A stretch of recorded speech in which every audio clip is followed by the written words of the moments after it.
My mum and unemployed sister are trying to take 80% of my father's inheritance. They nearly ruined his business's reputation and now accuse me of embezzlement. I'm 32, and this has been one of the hardest weeks of my life. My dad suddenly passed away from a heart attack, and on top of grieving, I'm forced to deal with ugly family drama. Never in a million years did I think I'd face something like this at my age, but here we are. My parents divorced when I was 15, and it was brutal. My mum cheated on my dad with his best friend, which tore our family apart. My younger sister, Emmy, she's 28 now, sided with mum. I chose to live with dad, and things were never the same between us again. Dad was a self-made businessman. He started with a tiny electronics repair shop in our garage when I was a kid. I still remember spending weekends helping him sort parts and study circuit diagrams. Over the years, he grew that little shop into a chain of stores across the state. His story always inspired me. He worked relentlessly and achieved everything through grit and perseverance. After the divorce, he buried himself even more in work. I think it was his way of coping with the betrayal. Many nights I'd wake up and find him hunched over spreadsheets at RM, planning new strategies. Despite the long hours, he always made time for me. We had breakfast together every morning, and he never missed a single school event. Eventually, he remarried a wonderful woman named Susan. She never tried to replace my mum, but she was kind, supportive, and a true partner for my dad. They traveled, volunteered, and seemed genuinely happy together. It made me feel good to see him smiling again. Meanwhile, mum's life went downhill. Her fling with dad's ex-best friend didn't last, and since then she's been struggling financially. She always claimed dad cheated her in the divorce, but from what I know, the settlement was fair. He even let her keep the family home, which she later had to sell because of her own poor money management. Over the years, she bounced from one job to another: real estate, retail, catering. Every time she started with enthusiasm but gave up as soon as things got difficult. Emmy followed the same path, dropped out of college, hopped from job to job, talked about big dreams but never saw them through. She leaned on mum financially and emotionally, and together they lived in this strange bubble of resentment against my dad. Yesterday we held dad's funeral. It was heartbreaking, but also overwhelming to see how many people came to pay their respects. The church was packed with colleagues, employees, and people from the community who admired him. I gave the eulogy, sharing stories about his kindness, work ethic, and the lessons he taught me about honesty, resilience, and helping others. Speaking through the tears was hard, but I wanted to honor him properly. What stunned me was that mum and Emmy showed up. They hadn't spoken to dad in years. They sat in the very back, whispering to each other. At first, I was glad they came, but later I overheard them talking, and what I heard made me sick. Mum said, "Now's our chance to finally get what we deserve." Emmy nodded, saying they should fight for at least 80% of the inheritance. Their plan? Challenge the will, claim dad wasn't of sound mind, and argue that mum supported him for years while he built the business. I couldn't believe it. We were literally standing in the church at his funeral, and they were already plotting to grab his money. Dad always taught me to work for what you earn,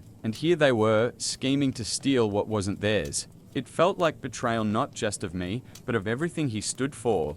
I wanted to confront them right then, but I held back. It was Dad's funeral, not the place for a scene. Instead, I kept quiet and decided to stay alert. In the days after, I noticed Mum and Emmy acting suspiciously sweet towards Susan, completely unlike them. They were trying to win her over, hoping she'd soften.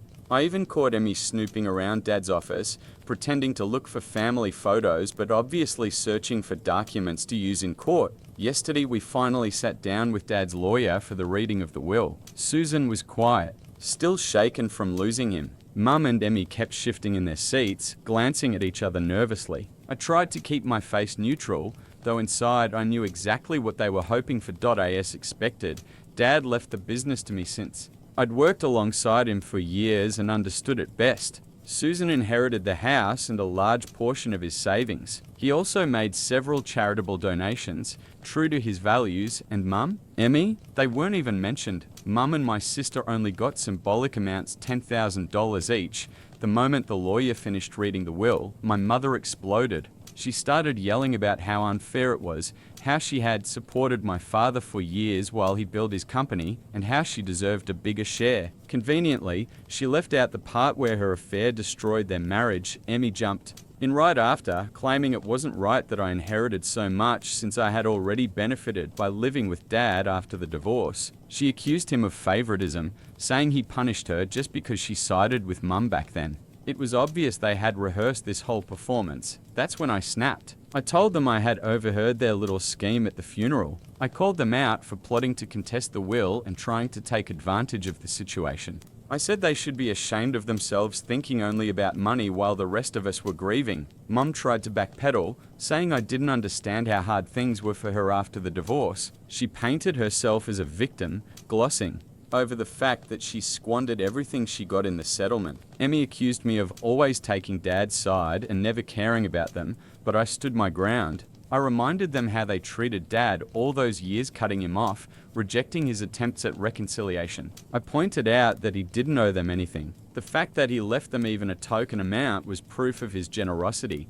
The meeting ended with Mum and Emmy storming out, threatening to bring in lawyers. Susan broke down crying from the stress. The attorney reassured us that the will was solid and very hard to challenge, but he warned that if they did file a lawsuit, things could get ugly and drag on for a long time. Since then, my phone hasn't stopped buzzing. Relatives keep reaching out with their opinions. Some are on my side, saying Mum and Emmy are just being greedy and that Dad had every right to decide what happened with his estate. Others say I'm being too harsh and should try to see their perspective. A few even suggested I hand over part of my inheritance for the sake of peace in the family, but I refuse. Dad worked himself to the bone for everything he built. He alone had the right to decide how his estate would be divided. Mum forfeited any claim the day she cheated and walked away. Emmy chose her side back then, and she barely had any relationship with Dad for years. I've spent the last several days digging into Dad's business records, determined to be ready in case they take this to court. From everything I can see, Mum's claims of supporting him while he built the company are exaggerated. The truth is, the business only really took off after the divorce, when Dad threw himself completely into work. I also spoke with longtime employees who had been with him from the early days. They shared stories of his dedication, working nights, weekends, never slowing down. One of them, Jim, told me how Dad gave him a chance when no one else would. Jim had a criminal record from his youth and couldn't find a job anywhere, but Dad hired him as a janitor and later helped him rise all the way to store manager. There are dozens of stories like that. Dad didn't just build a company, he built opportunities for people. Hearing those stories has only strengthened my resolve to defend his legacy. He wasn't building this business for greed. He wanted to create something lasting, something that supported entire families. I can't let my mother and sister's selfishness put that at risk, but I'd be lying if I said I wasn't conflicted. A part of me wonders if I'm being too rigid. Should I try to compromise just to keep the peace? I don't want to go against Dad's final wishes, but the idea of a drawn-out legal battle makes me sick. It would drain money, energy, and cause even more family drama. Right now, I'm focusing on supporting Susan and keeping the company steady. Losing Dad was already devastating, and on top of that, fighting off my mum and sister's greed is exhausting. I barely sleep, constantly replaying that confrontation in my head. Part of me feels guilty for creating a scene so soon after his death, but another part of me is furious they would stoop so low. I worry most about Susan. Since the will was read, she's been almost silent, crushed by the stress. She adored my father, and watching his memory drag through mud is breaking her. The company has also been shaken. Dad was its heart and soul, and stepping into his shoes feels overwhelming. The last thing I need is a lawsuit distracting me from keeping everything afloat. I've even considered offering Mum and Emmy more money than what Dad left them,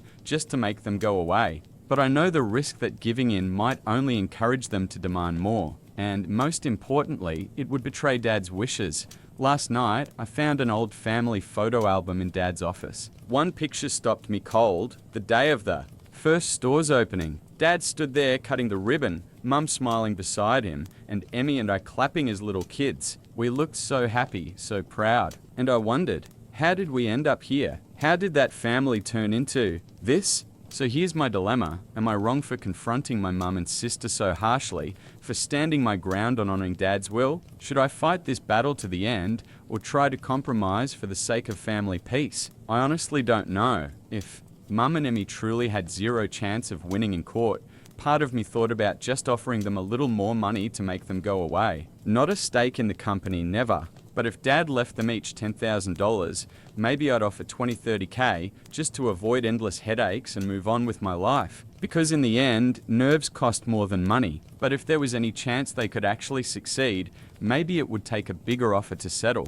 Still, I understood what many people, and honestly what I myself wanted deep down, felt, that Mum and Emmy deserved nothing. If the case went to trial and they lost, they'd not only walk away empty-handed, but also have to cover court costs. That would have been its own kind of justice karma, really. Still, my own instincts told me to at least consider offering something small just to avoid a dragged-out war.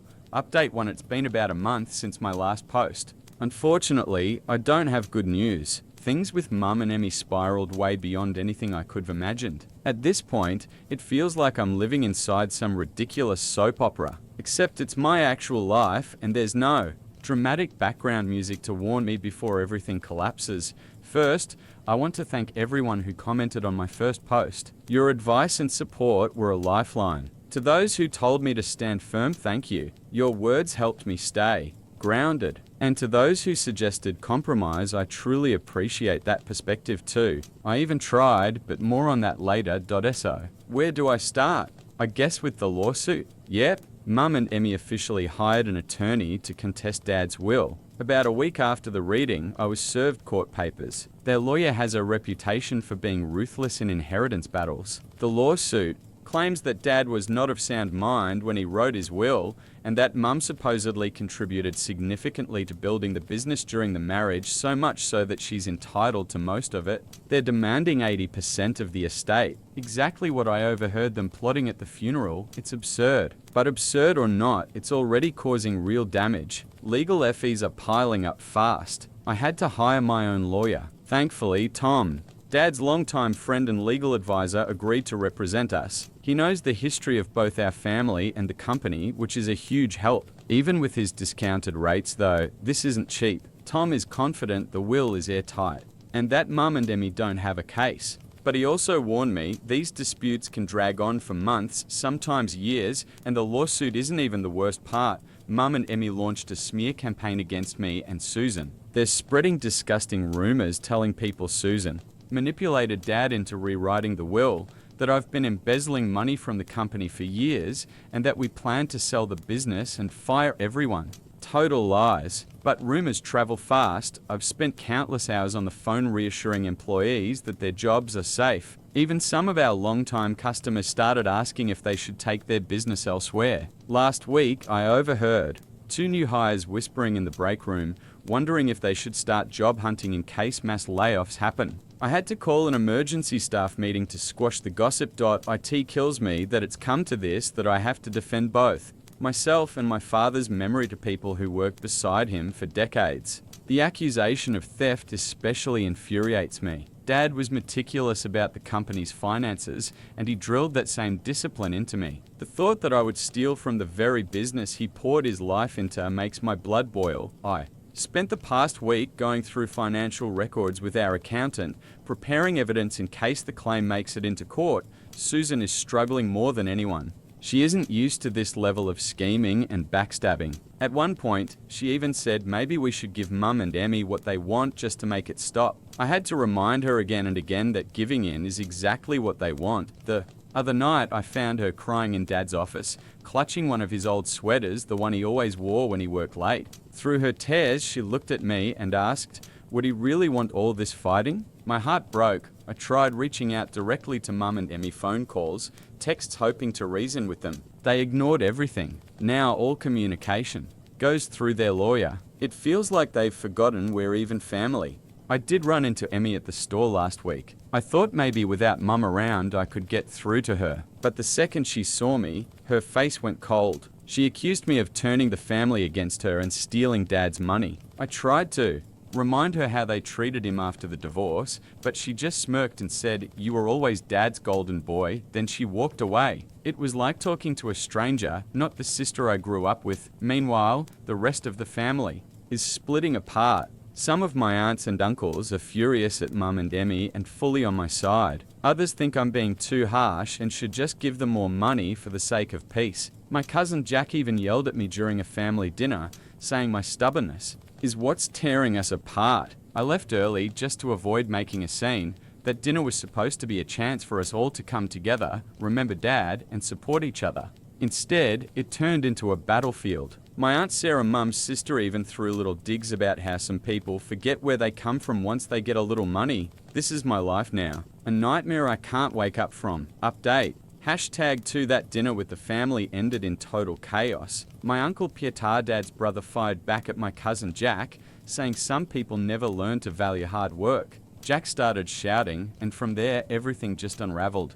Meanwhile, I've been throwing myself into the business, trying to keep it afloat no matter what. Dad built this company from the ground up, and I'll be damned if I let it fall. Apart on my watch. Thankfully, most of the employees have been amazing. Many of them have known me since I was a kid, and they keep sharing stories about Dad that helped me push through.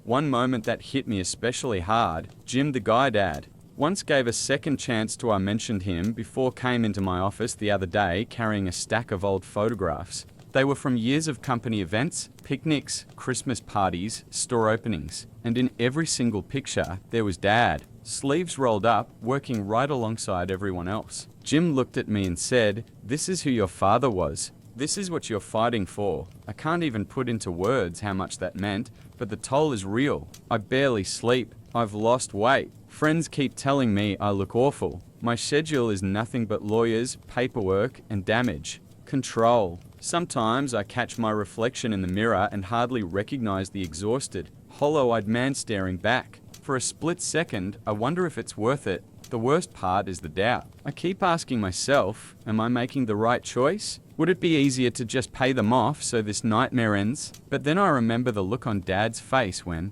he told me he was leaving the business to me. I can't betray that trust. I won't. Tom, our lawyer, reminds me constantly, this is a marathon, not a sprint. He says lawsuits like this can drag on for years. So I've started documenting everything, every nasty rumor, every ignored call, every attempt I've made to reach out. We're also gathering testimony from long-time employees about Dad's work ethic and how the business grew after the divorce to counter Mum's ridiculous claims that she helped build it. At the same time, I've realized I need to fight not just in court, but also in the court of public opinion. I'm planning a company-wide meeting to directly address the rumors and reassure everyone that their jobs are safe. I also intend to personally call some of our biggest clients to maintain their trust.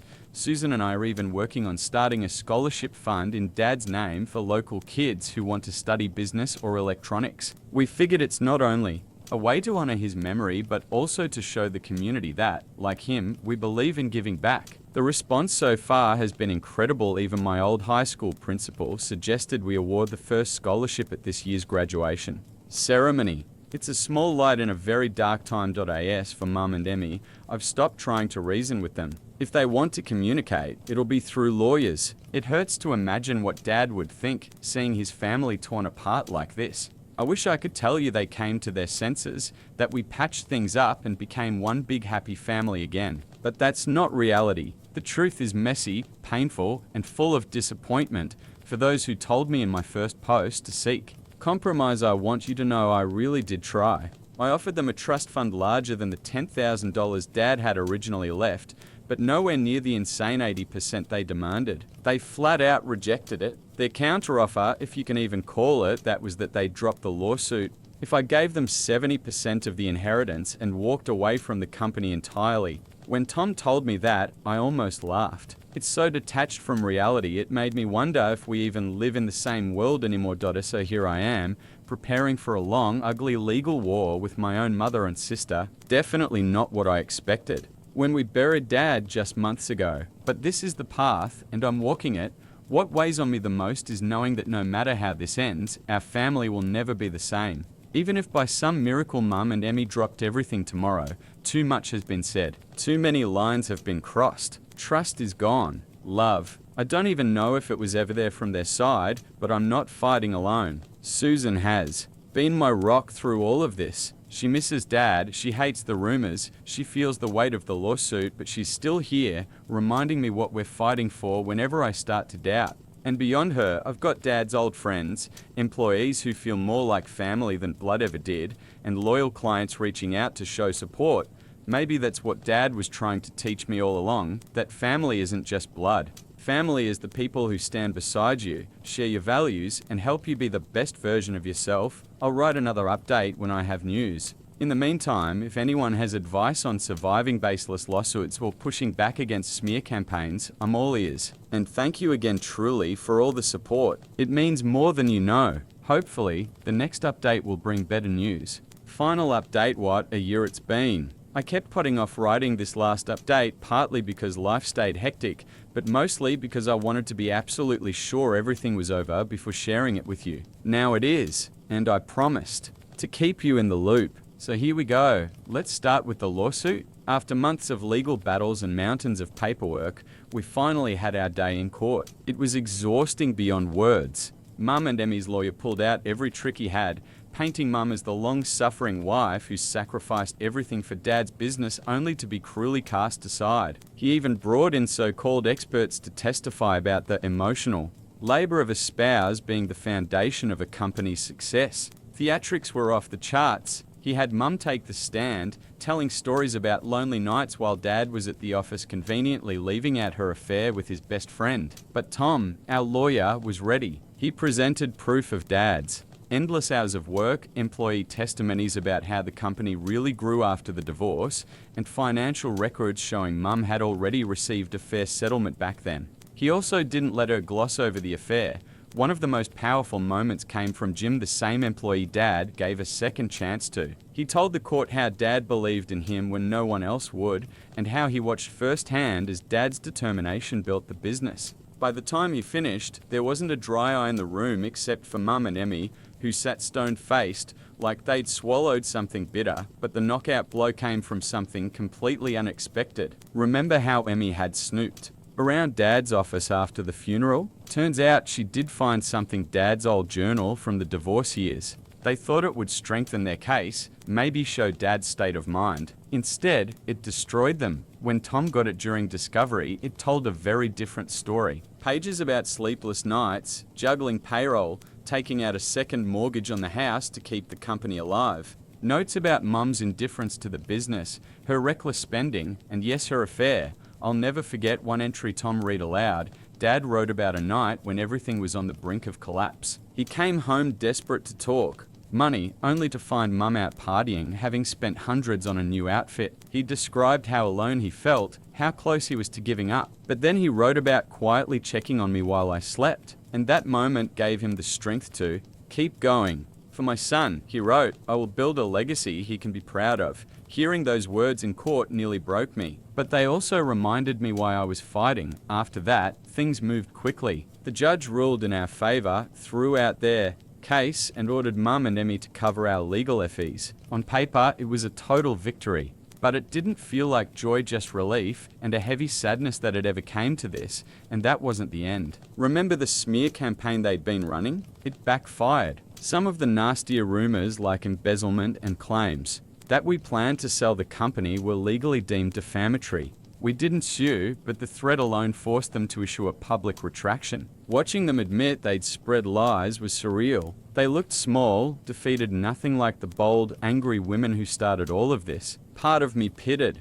them, but mostly I was angry for everything they'd put us through. The fallout was massive. Relatives who once doubted me or even sided with them turned away once the truth came out. The business, though shaken at first by the negativity, ultimately grew stronger. Employees and clients saw our transparency, our willingness to stand and fight, and it built trust instead of eroding it. We held a company-wide meeting afterward, where I laid everything out honestly and shared our plans moving forward. I was nervous people had lost faith, but when I looked around, all I saw were supportive faces, and the scholarship fund we set up in Dad's name, it's already changed lives. We've helped a dozen local kids chase their college dreams. At the first ceremony, handing out those scholarships and telling Dad's story about his belief in hard work and giving back felt like the perfect way to honor him on a personal level. This whole ordeal has changed me. I've learned how quickly people can turn against you, but I've also learned who truly stands by your side. I found family in Susan, in our loyal employees, in the friends who never wavered even in all of you, who listened, advised, and sent words of encouragement when I needed them most. As for Mum and Emmy, I haven't spoken to them since the verdict. Maybe I never will. That's a wound time alone won't fix. So here it is, the final chapter. Thank you for following me through this storm. Your support meant more than I can ever say. It's time to close this book and focus on building the future Dad dreamed about. This will be my last update. My wife and her best friend accused me of cheating and lost their minds when they found out I wasn't. I'm 31. My wife is 29. Last year, we had a baby. The birth was traumatic, and my wife developed postpartum depression. Originally, she planned to return to work after giving birth, but the challenges were so intense that we decided to wait until our daughter turned 1 and then reassess the situation. She attends weekly appointments with a psychiatrist. Since my wife stayed home full-time, I had to work more. We discussed this in advance before making the decision. A few weeks ago, my boss offered me a project that required a lot of overtime. It was a fantastic opportunity to earn extra money and advance my career. I talked it over with my wife, and she agreed that I should take it for 4 weeks while I worked on the project. My mother-in-law and my wife's best friend, Jessie, helped with some of the responsibilities I usually handled. Jessie is a stay-at-home mum with a 4-year-old and a 2-year-old. She started coming over during the day to watch the kids alongside my wife. 3 weeks into the project, it became clear we'd need a few more weeks to finish. That evening, I came home and spoke to my wife about it. She said it was fine. Over the next few days, however, she became very cold. I didn't think much of it, as her mood swings over the past few months weren't unusual, and I tried not to take it personally. During the last week of the project, I came home one evening and saw Jessie still at our house. I greeted her and my wife then went to check on our daughter. Before I reached her room, I overheard Jessie say something like, "He doesn't even stop to say hi to you, that's definitely a sign." I turned around and asked what she meant. My wife immediately started crying while Jessie accused me of cheating. Jessie said I must hate my wife because of her postpartum depression and that she wasn't attractive to me anymore since gaining weight after pregnancy. None of this was true. I've been doing my best to support my wife through her depression and take care of our family, and I think she looks beautiful as she is. She simply wasn't in the mood for intimacy, and I didn't pressure her. Then Jessie demanded to see my phone. I said no. She claimed that was proof I was guilty. I told my wife she could check my phone if she wanted. She nodded. Something inside me broke. It hurt that she believed I was having an affair and that she didn't trust me after everything we'd been through. She looked through my phone. There was nothing incriminating. Jessie then accused me of deleting evidence and started shouting, waking our daughter. I told her to leave the house. Eventually, she left, and I went to calm our daughter while my wife sat on the couch crying.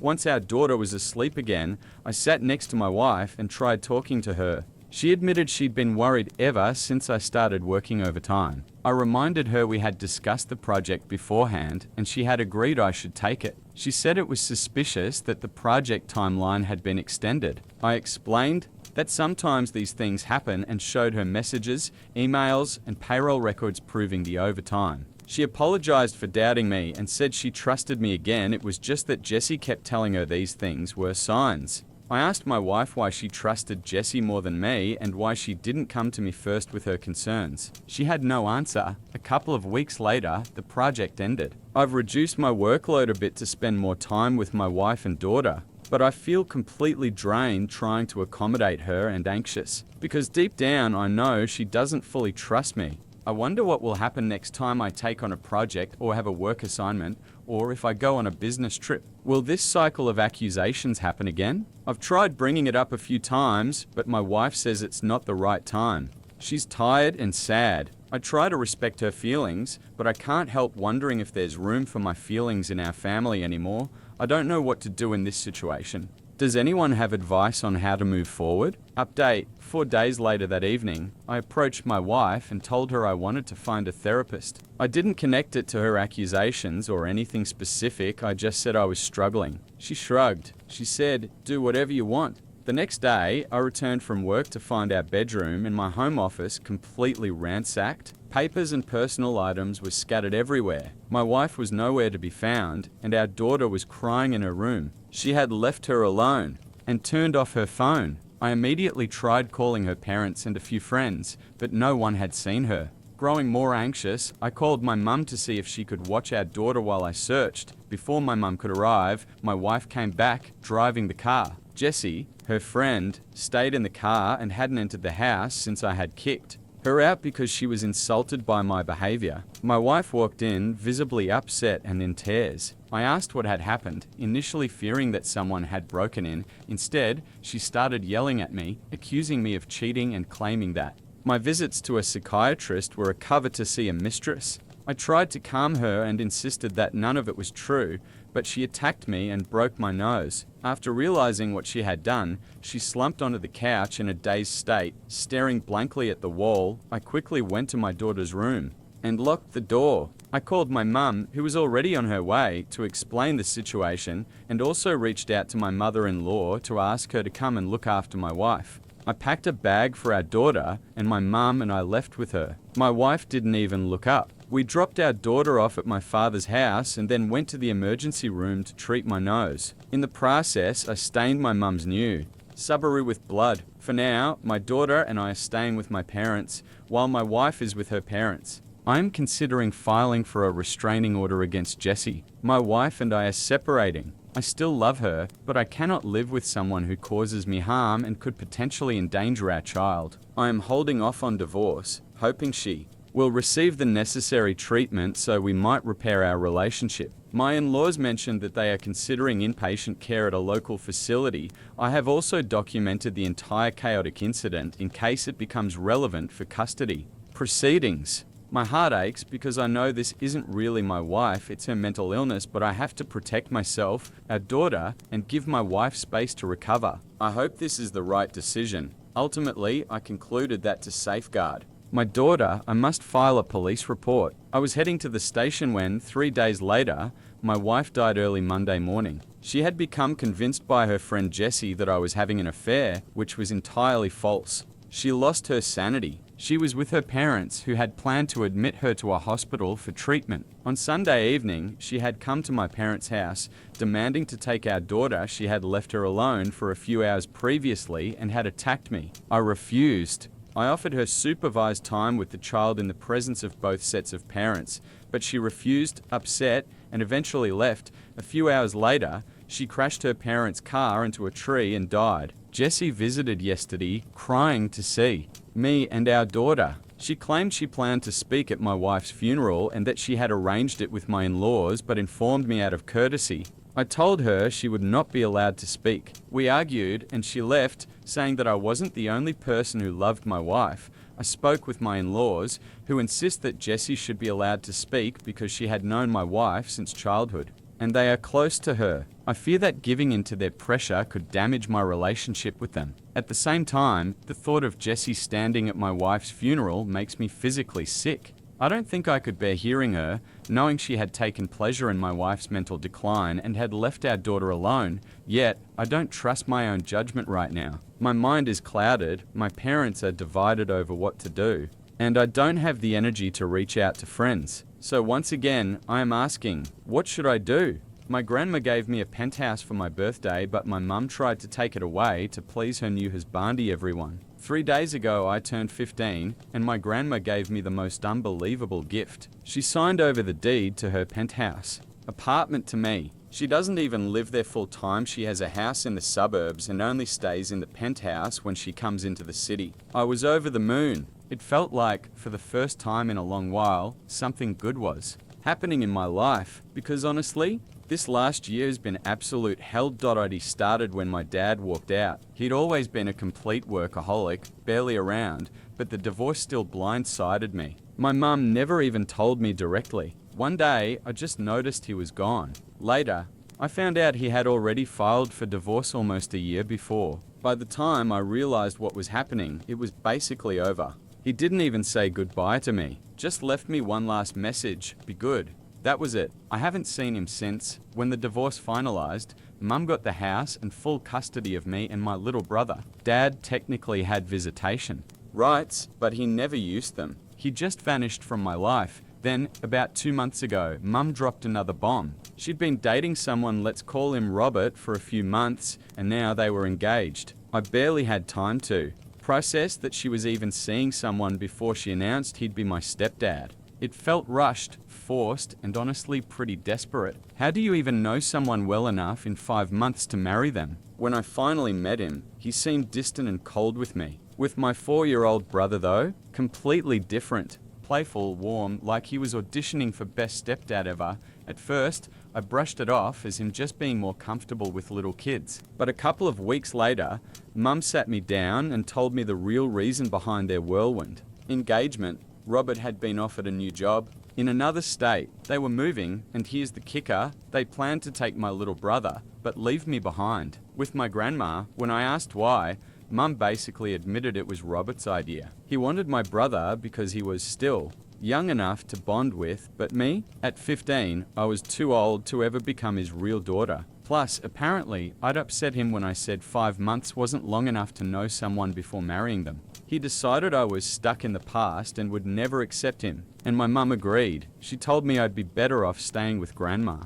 That it would be easier. I can't describe the pain I felt in that moment. My dad had already abandoned me, and now my mum was essentially choosing her new husband over me. I love my grandma dearly, and moving in with her wasn't the issue. She's the kindest, most compassionate woman I know, but to hear my own mother say I wasn't wanted, that crushed me. I told her I didn't want to wait until the move. I wanted to live with grandma immediately. Within a few days, I'd packed my things and left. Those last couple of days at Mum's house were silent. I didn't speak to her, didn't hug her goodbye. Honestly, I didn't think she deserved it. The only person I said goodbye to was my little brother, because I knew I'd miss him like crazy. Now I'm at grandma's and life already feels lighter. She shows me real love, not conditional affection based on what some guy thinks. Even though the commute to school is longer, I don't care. It's worth it. Every night I call my brother to talk before bed. It hurts that I can only reach him through Mum, but I do it anyway for him. For the first time in months, I feel like I might actually be okay. I don't really talk to my mum anymore. We only speak when it's absolutely necessary. 3 days ago, I had my birthday, but honestly, it wasn't me who organized anything. My grandma secretly put everything together. She found a couple of my close school friends through my Facebook, invited them along with some relatives, and surprised me with a little party at her house. I hadn't expected anything, so it lifted my spirits a bit, especially after how down I'd been ever since Mum sent me to live with grandma. But after we cut the cake, grandma announced her gift to me and I was completely stunned. She told everyone that for now, her lawyer would act as trustee of her apartment, but the moment I turn 18, full ownership will pass to me. It was the best news I'd gotten in ages. I didn't even think of telling my mum about it. Turns out, someone else did. Yesterday I found out that one of the party guests must have told her. That evening, Mum called me, sounding way too cheerful for someone about to drop a bomb. She said she knew about grandma's gift and that after talking with Robert, her husband, they decided he wanted to adopt me. But there was a catch. I'd have to convince grandma to transfer the deed into his name first. She genuinely expected me to be happy about this, as if it meant I could finally join them. I wasn't. I told her straight up that it would never happen and that she didn't need to call me anymore. Then I hung up. A few minutes later, she tried again, and when I didn't pick up, she sent me a long message. The summary? She said she was sorry if it upset me that she lives by Robert's rules, but I needed to understand that after her divorce, he was the only one who truly supported her emotionally and financially. She claimed Dad wasn't generous, that the divorce settlement and child support were laughable, and that she was lucky he at least left her the house. She admitted Robert wasn't nice to me, but excused it by saying his past relationships failed because of kids from earlier marriages. So I should be understanding. She also said she never abandoned me because she left me with grandma, who she knew would take good care of me, and that now she'd arranged everything so I could finally come live with them. She ended the message with, "I know you're upset, But I know you love me and I love you. Just text back, I love you. At first, a small part of me felt bad reading it, but the ending made me furious. She wanted me to bend to Robert's demands just like she does. It was selfish, weak, and pathetic. Honestly, it felt like she had completely lost herself. Half an hour later, I texted back that I will never do what Robert wants, and if she wanted to leave with him, she should just leave me here with Grandma like she planned in the first place. I didn't feel like I had anything else to say because her behavior had disappointed me so much. When I told Grandma about it, she was firm. She would never, under any circumstances, sign the deed over to Robert. She barely knows him, doesn't trust him, and believes he'd sell the place right away, leaving me with nothing. Honestly, she's probably right, and I'm glad I stood my ground, but Mum wasn't ready to take no for an answer. This morning, while I was at school, she showed up at Grandma's with my little brother. When I got home, Grandma told me Mum had come to talk face to face about the offer I supposedly ignored. I made it clear I hadn't ignored anything I had already replied and made myself very clear. This is not happening. I want her to stick to her original plan because I'm not about to convince Grandma to sign over her property to Robert. We don't trust him, and I made that perfectly clear. So I honestly don't get why she keeps pretending not to understand. I was harsh and answered in a sharp tone, but can you really blame me? That's when Mum started crying, saying she just wanted to make everyone happy, but no matter what she does, it never works out. I was furious watching her sit in the living room sobbing, because in reality, I'm the one who should have been crying. I'm the one both of my parents walked away from. I told her to stop and said she had twisted everything. She wasn't trying to make everyone happy, she was just trying to make herself happy and expected everyone else to bend over backwards for that. Maybe others were willing to go along with it, but not me. I have my own life, and I wasn't going to ruin it chasing after her and making sure she's okay. That stunned her, and not long after, she left. Later, I realized she had blocked me, and now I feel guilty about what I said. So here's my question. Was I wrong for calling Mum selfish and telling her she only cares about her own happiness? Update 1. Hi everyone. First of all, thank you to everyone who commented on my first post. Reading your replies really opened my eyes. You all pointed out things I hadn't even considered before. For example, it had never crossed my mind that my mum's relationship with Robert might have started before the divorce. Maybe she only admitted to it after the fact because it was easier that way. No one would suspect a thing once the divorce papers were signed. Honestly, I never even allowed myself to think my mum could cheat, but now, I'm not so sure. Either way, it doesn't matter anymore because she made it clear she doesn't want much to do with me. What really hurts is that I can't see or talk to my younger brother, and I miss him so much. We've always been close, and it breaks my heart that some of you might actually be right that Robert could be his real dad. I try not to think about it, but once the idea was planted, it's been hard to shake. I've talked to my grandma a lot over the past couple of days. Neither of us knows for sure, but it's definitely changed how we see Mum. I think talking to my dad might clear some things up, but I don't know if he'd even want to go there with me. It's been 4 days since Mum last came over, and we haven't spoken since. She blocked me the same day, and later Grandma told me she blocked her too. That's so ungrateful, especially considering Grandma takes care of me without asking Mum for child support. She doesn't need to, she has her own money. She's doing this out of love, giving up her retirement to raise me. Mum should be grateful, but instead, she cuts her off. I'm just filled with so much anger and so many questions I can't answer. I just hope that one day, the truth finally comes out. Update 2. Hi again. This one's going to be long because a lot happened tonight. My dad showed up. Apparently, Grandma had reached out to him, but she didn't tell me because she wasn't sure if he'd actually come and didn't want to give me false hope. As soon as he found out Mum was engaged to Robert, he decided to come. And when he arrived, he hugged me and said he was sorry. Honestly, that alone shocked me. Then he sat me and Grandma down and told us everything. He admitted that he and Mum had been falling out of love for a long time, but they stayed together for me. Neither of them wanted to break the family. Then, about 3 years ago, he started an affair with a co-worker. He said he wanted to confess, but never had the courage. Eventually, Mum found out about it about a year ago, and that's when she filed for divorce. Here's the kicker. Mum told him she'd keep it a secret as long as he stayed away from us. She gave him a whole list of conditions. He had to give her the house outright. She got full custody of me and my brother.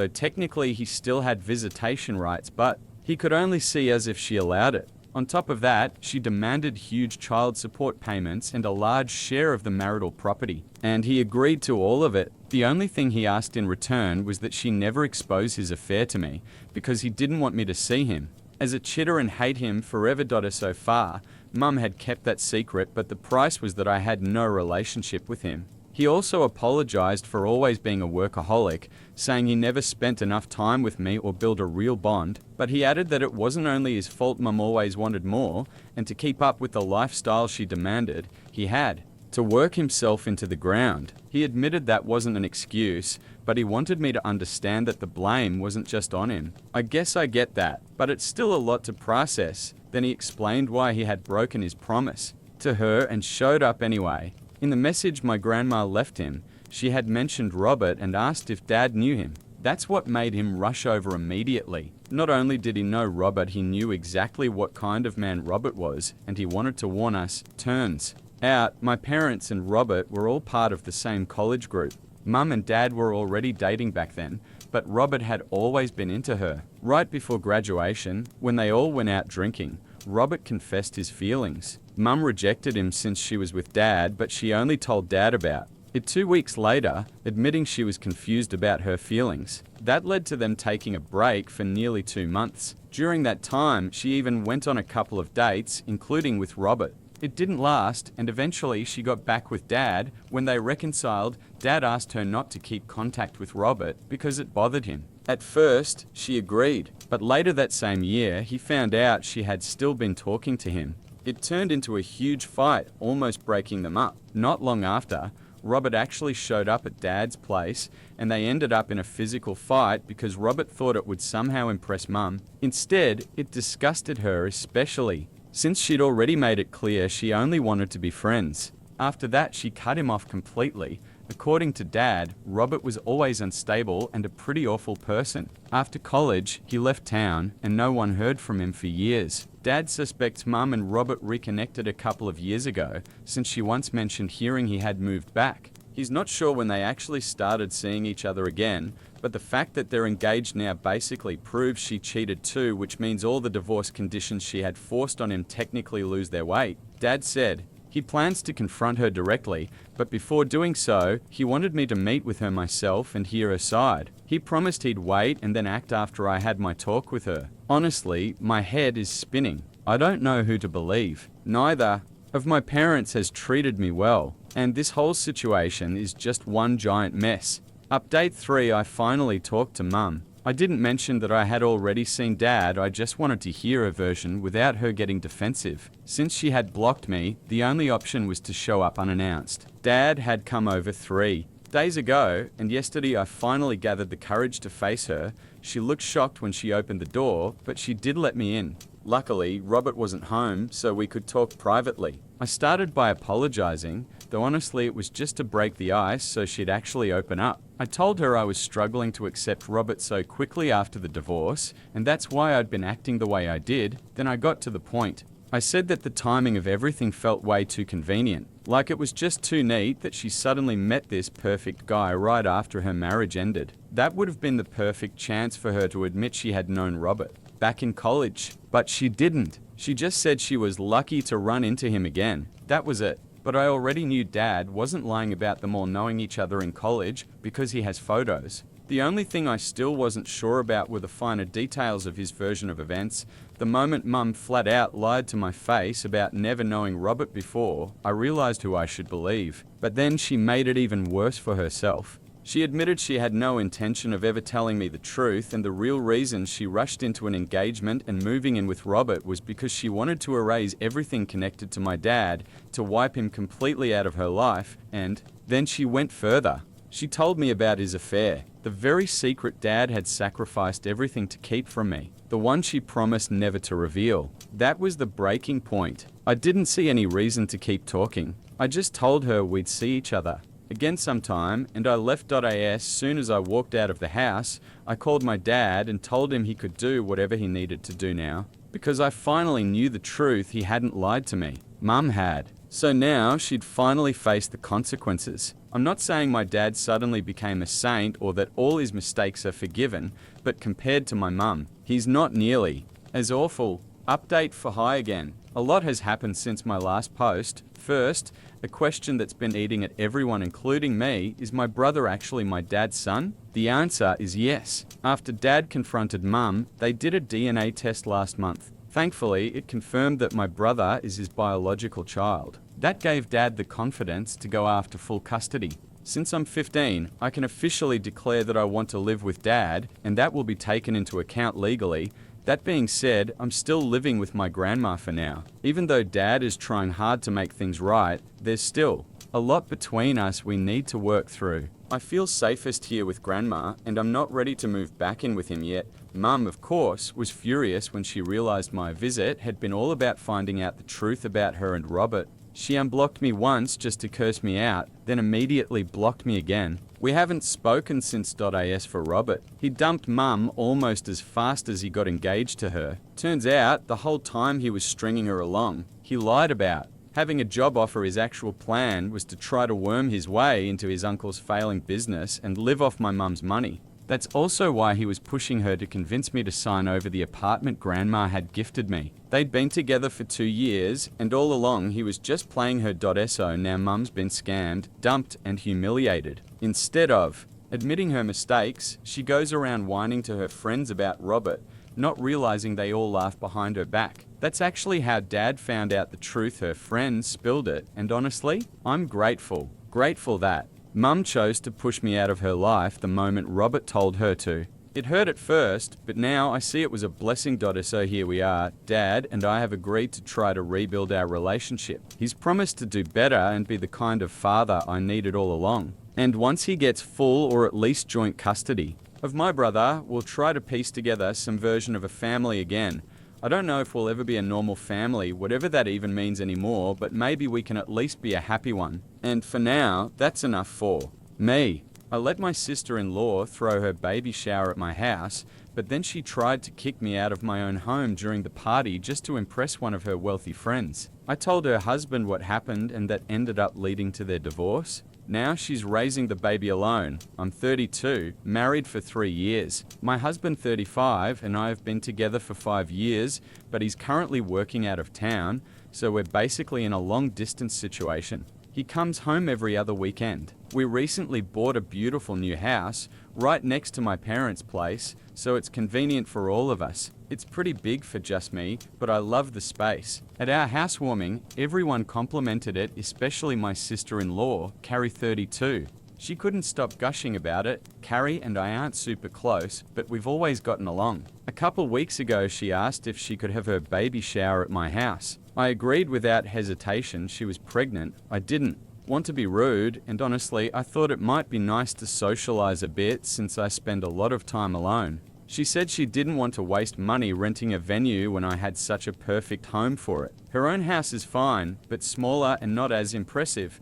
I took her compliments at face value and agreed. For 2 weeks, she came over almost every day to plan things. I even took a day off work to help her. I work in finance, definitely not in event planning, but she kept treating me like her personal party coordinator. Still, I didn't mind because I thought this would bring us closer. I was wrong. On the day of the shower, I spent hours helping the decorator set everything up. Carrie arrived early, thanked me, acted totally normal. Then, 15 minutes before guests were supposed to arrive, she looked at me and asked, "So, where are you planning to spend the next couple of hours?" I was stunned. At first, I thought she was joking. I mean, it's my house. I was dressed for the event, had bought her a gift, and had been involved in planning everything.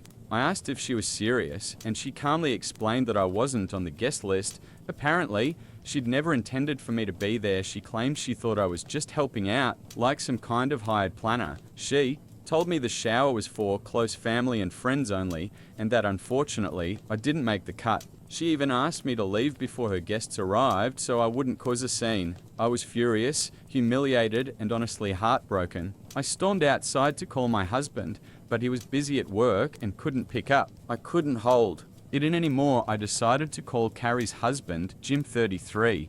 I don't know him well. He's quiet and reserved, but I told him everything.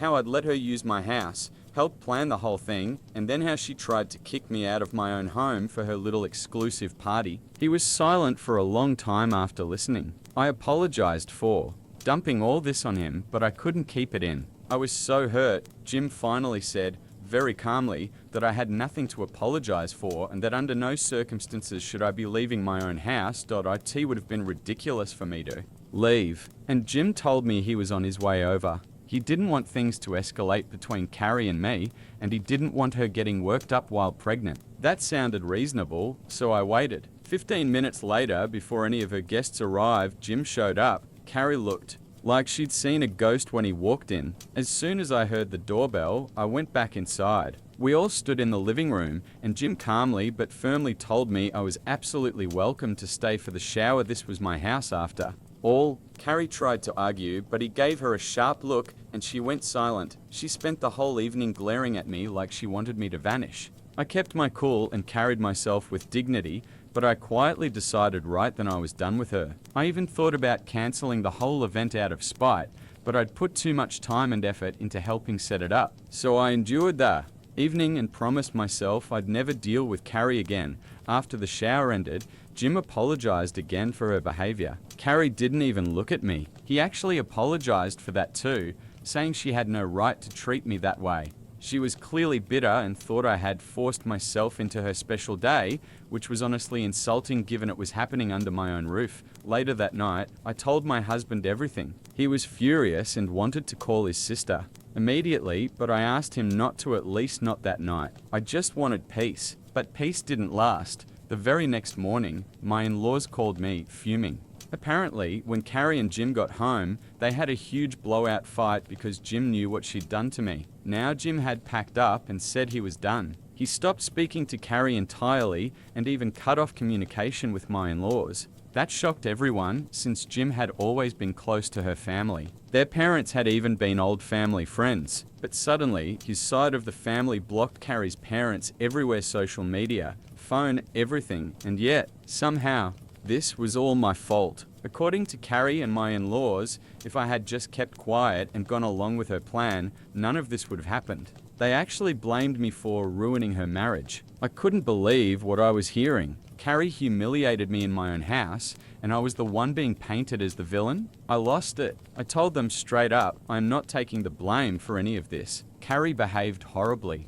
I generously allowed her to host an event at my home for free, and in return, she tried to humiliate me by kicking me out of my own house, all because she didn't think I was close enough family. Excuse me, I'm literally her brother's wife. I reminded them that if my husband had been home, Carrie never would have dared to treat me that way. And I don't regret telling Jim the truth. He was the only reasonable adult in this mess. If he decided enough was enough and chose to walk away from his marriage, I trust his judgment. That's his choice, and it's not on me. But my in-laws won't stop harassing me. They keep saying I've ruined a family and that Carrie's baby will grow up without a father because of me. Honestly, that's just emotional blackmail. I'm close to blocking them completely. But the only reason I haven't is because sometimes their words do get in my head. They make me doubt myself, even though I know deep down I didn't do anything wrong. My husband, thankfully, is fully on my side. He told me I did nothing wrong, and he'll be the one to explain to his parents that Carrie caused this, not me. He says they should be supporting her instead of attacking me. But I'm just exhausted. I don't feel guilty at all, but they won't leave me alone, and all I want is for this drama to finally be over. Honestly, I still don't even understand why it mattered so much to Carrie that I wasn't at her baby shower. It never made sense to me. So, was I really wrong for telling her husband the truth about how badly she treated me? You can make up your own minds, but personally, I think I did the right thing. I don't see any reason why I should be the scapegoat here. Yes, it's tragic if their baby ends up growing up without a father, but if they couldn't fix their marriage anyway, that outcome was inevitable sooner or later. And let's be real, Carrie had zero interest in resolving things. If she had been willing to apologize, maybe there would have been a chance to work things out. Instead, she doubled down and pushed all the blame on me. That's just insane. Update 1 high again. It's been almost a week since the baby shower, and Carrie and Jim are officially getting divorced. This isn't speculation, Jim already announced it on his socials. I didn't think things would unravel this quickly. but apparently he's already filed and the process has started. He moved back in with his parents and they've been living apart ever since. I wasn't sure if I should even reach out because I honestly felt guilty. But after talking with my husband, we agreed that someone from the family should at least check in, especially since Jim hadn't blocked us. Clearly, he left that door open for a reason. So I sent him a message just saying I was sorry that things had turned out this way. Not an apology for causing it, more like expressing sympathy. He actually reassured me, told me not to blame myself because their marriage had been hanging by a thread for a long time. After that, I asked him directly, why did Carrie hate the idea of me being there so much? Because they're only close relatives, excuse never added up. She'd invited plenty of people who weren't even family, people I knew she wasn't close with. So what was the real reason? Well, he told me. And wow, the truth was, Carrie had been desperate to impress one particular guest, an old school friend of hers who'd married into a very wealthy family. Carrie has been planning to start a business after the baby, and she was hoping this woman's wealthy husband might invest in it. Her entire baby shower plan was basically a performance for this one guest, and here's the kicker, she wanted to pretend my house was hers. That's why she didn't want me around. She thought she could host the event, claim the house was hers, and put on this illusion of being more successful than she really is. Obviously, she couldn't pull that off with me standing right there. As. It turned out that important friend didn't even show up because she got sick that day. But the fact remains Carrie was perfectly willing to lie,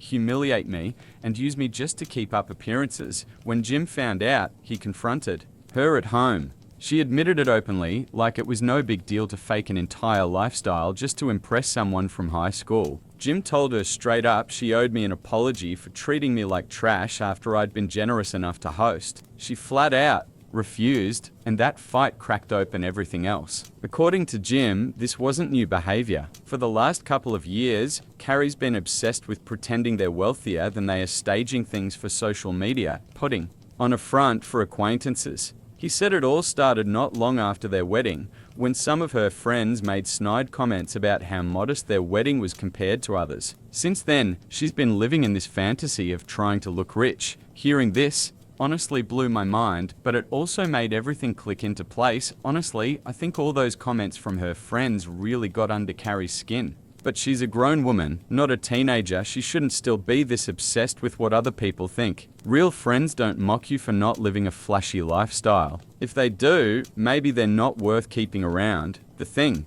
is, Carrie and Jim aren't struggling at all. They live a perfectly normal, comfortable life. Sure, they're not wealthy, but they're fine. Jim works in real estate and Carrie has a steady job at a marketing firm. She even had plans to launch her own business after the baby. If anything, she should have been saving up instead of spending recklessly. But Carrie's been fixated on projecting this glamorous image they simply can't afford.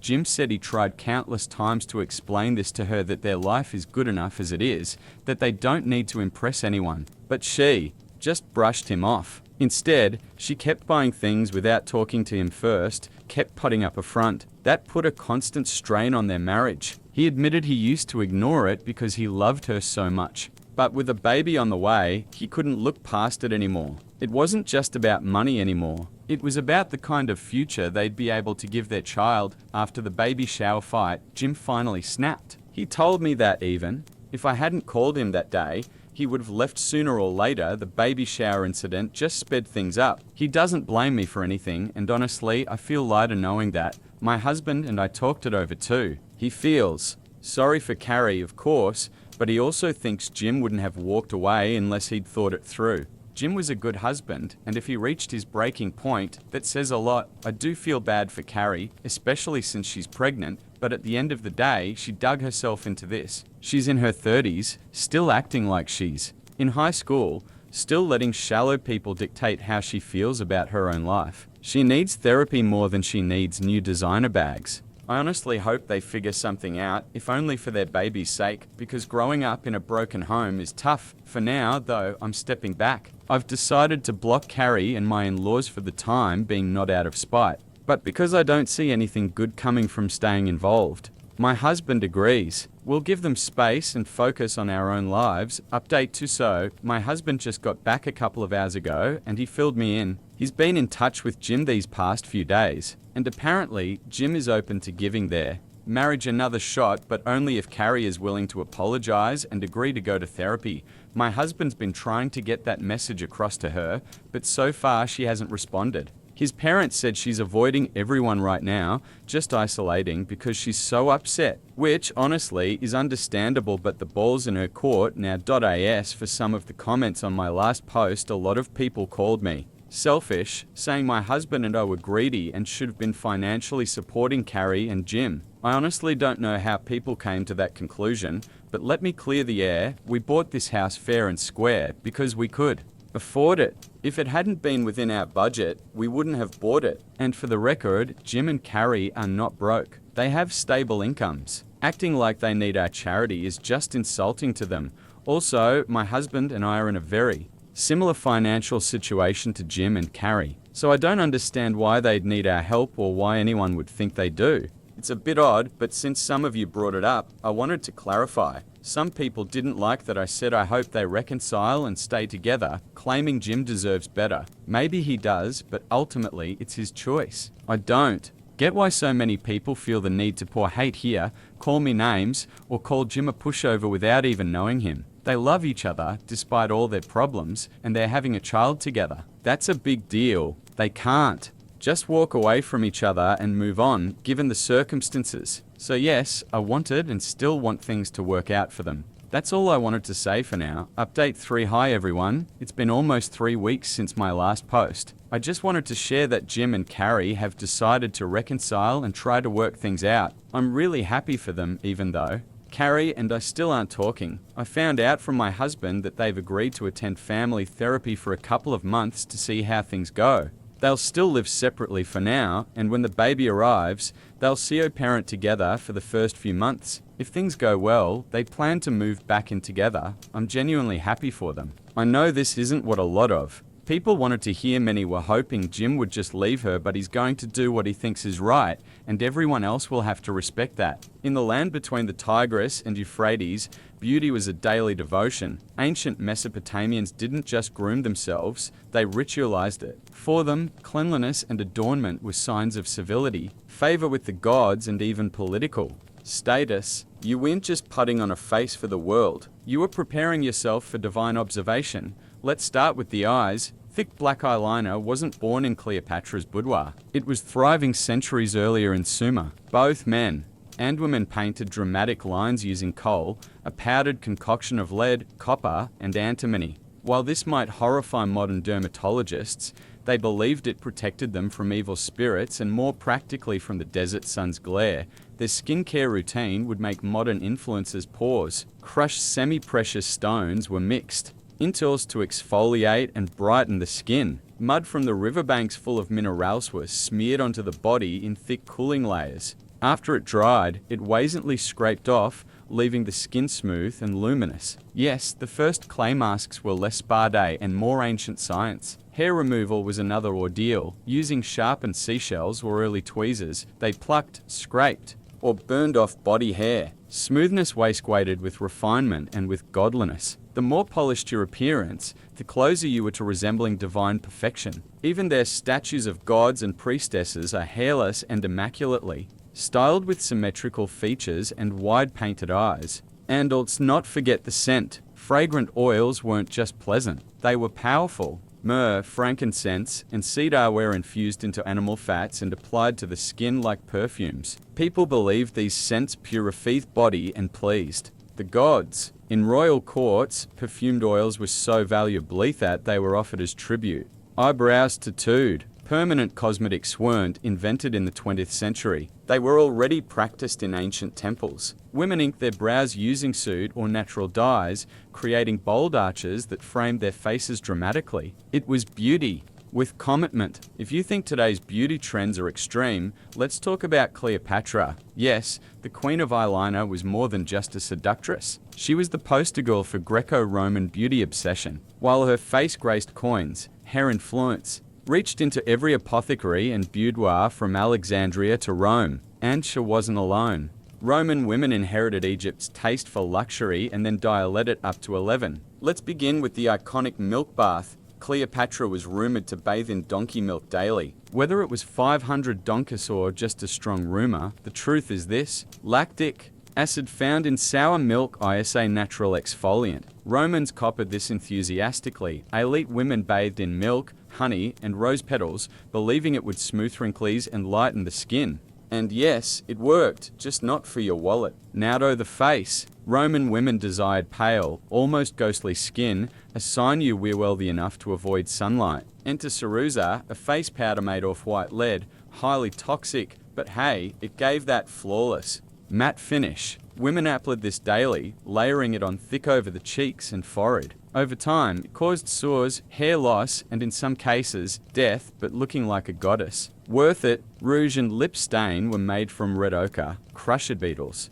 or mulberry juice. The more vivid your lips and cheeks, the more youthful and seductive you appeared. Foreigner and eyebrows, soot mixed with animal fat did the trick. And if your eyebrows weren't naturally bold, no problem. Just draw them on, or better yet tattoo them just like in Mesopotamia. Hair was another battlefield. Roman women curled their hair into intricate styles using heated metal rods long before your grandmother's curling iron. They dyed it using herbs, ash, or event-fermented leeches. Yes, seriously, for that fashionable blonde look, wigs made from German slave hair were common among elite Roman women trying to show off their wealth and style. And perfume, an empire in itself. Romans were addicted to scent. Oils infused with saffron, cinnamon, and roses were rubbed into every crease of the body. That has smelled like botanical gardens dipped in musk. In ancient China, beauty wasn't flashy. It was philosophical. Where Rome chased glamour, the Chinese aesthetic prized balance, harmony, and an key. But don't mistake subtlety for simplicity. The beauty rituals of dynastic China were just as rigorous,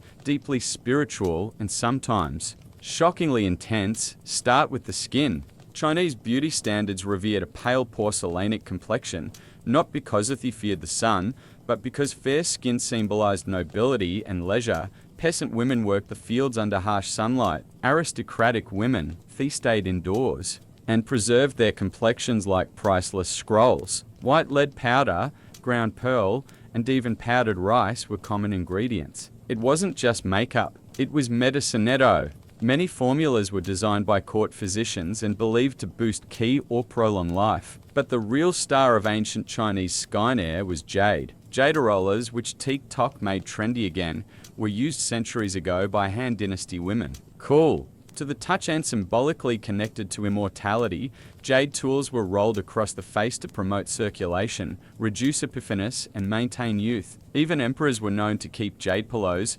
believing the stone would draw toxins from the skin while they slept. Eyebrows were serious business. Women shaped and painted their brows to reflect fashion and politics. In some dynasties, long swooping brows were in vogue. In others, short and upward tilted lines dominated. Ink made from burnt willow or charcoal was applied with brushes made from rabbit fur. Some trends even encouraged removing natural brows altogether and drawing them higher on the forehead, achieving a more heavenly appearance. Lips were tinted with a blend of cinnabar and animal fat, sometimes mixed with beeswax. Rouge made from safflower petals was dabbed on cheeks in small circles. And bawdy marks, they weren't accidental. Some women painted tiny black dots near hair, lips, or eyes, considered flirtatious symbols of charm and mystique. Hair care was a daily ritual. Women used fermented rice water and camellia oil to wash and nourish their hair, which they often grew down to their knees. Elaborate updo held in place with jade pins and golden combs weren't just about style. They were a declaration of status,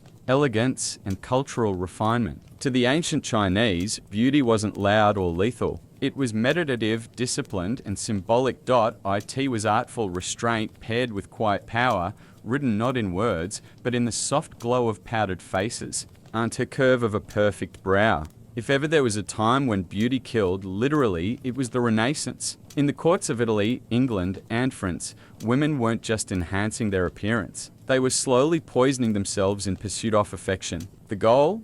A glowing alabaster white face with blood-red lips and high, delicate brows. The method, a chemical cocktail that would terrify a modern dermatologist. Let's start with the most infamous Venetian ceruse. This was a luxurious face paste made from white lead and vinegar. It gave a smooth bone-white finish, hiding blemishes. And wrinkles. Queen Elizabeth. I wore it religiously. Under candlelight, it gave a luminous glow that made skin look porcelain. But the downside, skin corrosion, paralysis, tooth decay, and eventually death.it was the Renaissance equivalent of a slow drip time bomb. But wait, there's arsenic too. For women who wanted to brighten their complexion or lighten freckles, arsenic wafers were sold as miracle pills.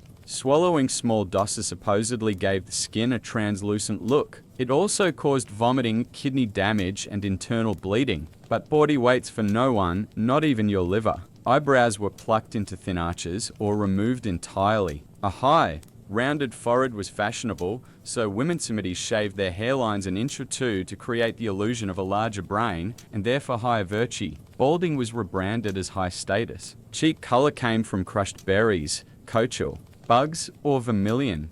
Lips were painted with similar mixes. Some women used mercury-based red dyes, which added a seductive pop of color and irreversible nerve damage. Flushed cheeks were not just pretty, they indicated youth and vitality, something aristocrats cherished in an era of short lifespans.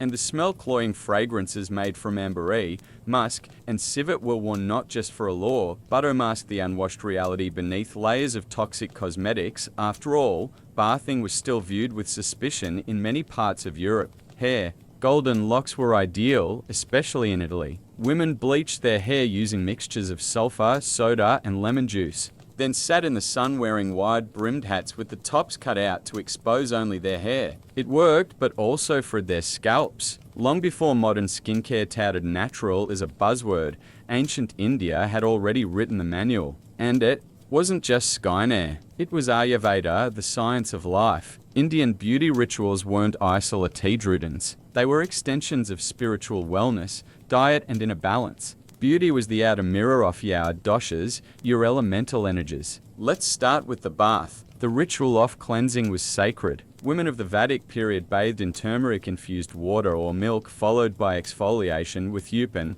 a paste of chickpea flour, sandalwood, turmeric, milk, and rosewater. It brightened the skin, slowed aging, and purified energy. No parabens, no microplastics, just ingredients from the kitchen that doubled as sacred medicine. Hair was a crowning glory. Coconut oil, amla, Indian gooseberry, and hibiscus were infused into warm oils, massaged into the scalp to stimulate growth, calm the mind, and ward off premature graying. Thick, waist-length hair wasn't just an aesthetic, it was a marker of vitality and femininity. Hair oiling sessions were communal, intimate, and meditative. Kajal, the black eyeliner still used across India today, had spiritual roots. Made from soot and ghee, it was believed to protect from the evil eye. Mothers would apply it not just to themselves, but to their babies as a shield against negative forces, but it also framed the eyes beautifully, giving them the depth of ancient potra fragrance. Entire cities like Kanaui became famous for distilling adhesars, perfumes made from flowers like jasmine, rose, and vetiver.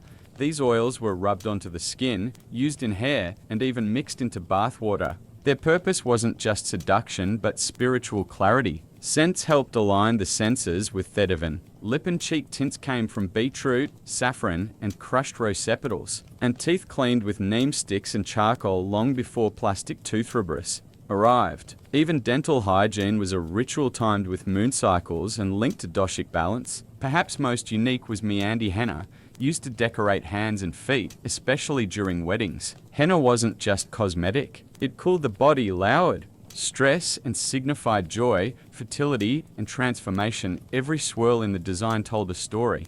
The ancient Greeks adored beauty, but not in the flashy, gilded sense of later empires. For them, beauty was moral. Physical perfection reflected a virtuous soul. A sculpted body or symmetrical face wasn't just attractive. It was a sign of inner harmony, intelligence, and divine favor. So, it's no surprise that grooming in classical Greece was practically a civic duty. Let's begin with the skin. Like the Romans, Greeks idolized pale complexions. A white face meant leisure and nobility. A tanned face meant you worked outside, which was for slaves and peasants. To achieve this ghostly ideal, Greek women used powders made from white lead, again, chalk, or crushed seashells. These powders weren't subtle. In fact, some women layered them so thickly that they cracked when they smiled. But hey, beauty is sacrifice.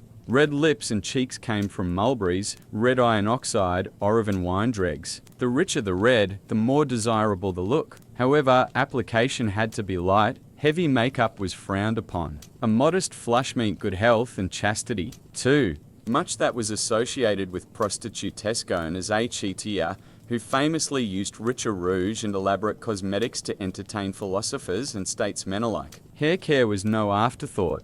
Greek women prized long wavy hair, often styled in braids, buns, or knots, and held together with ivory or bronze pins. To lighten their hair, they rubbed in vinegar, lemon juice, and sometimes used ashes. Blonde hair especially was idealized as divine and foreign. Think Helen of Troy. Wigs and hairpieces matter from enslaved northern women weren't uncommon among the elite. Eyebrows were key. A single continuous brow, yes, oni brow, was a sign of purity and intelligence. Women who weren't naturally blessed would fake it using powdered antimony or soot. Some even glued goat hair between their brows, all for that soft, scholarly look. Perfumes were blended with care using olive oil as a base mixed with herbs like margam, thyme, and iris root. They were applied after bathing, which the Greeks did obsessively, often in public baths. Cleanliness was next to godliness, literally. In the jungles and highlands of Mesoamerica, beauty wasn't soft and aesthetically wasn't subtle. For the Aztec and Mayan civilizations, beauty was bold, a physical badge of identity, power, and sacred duty.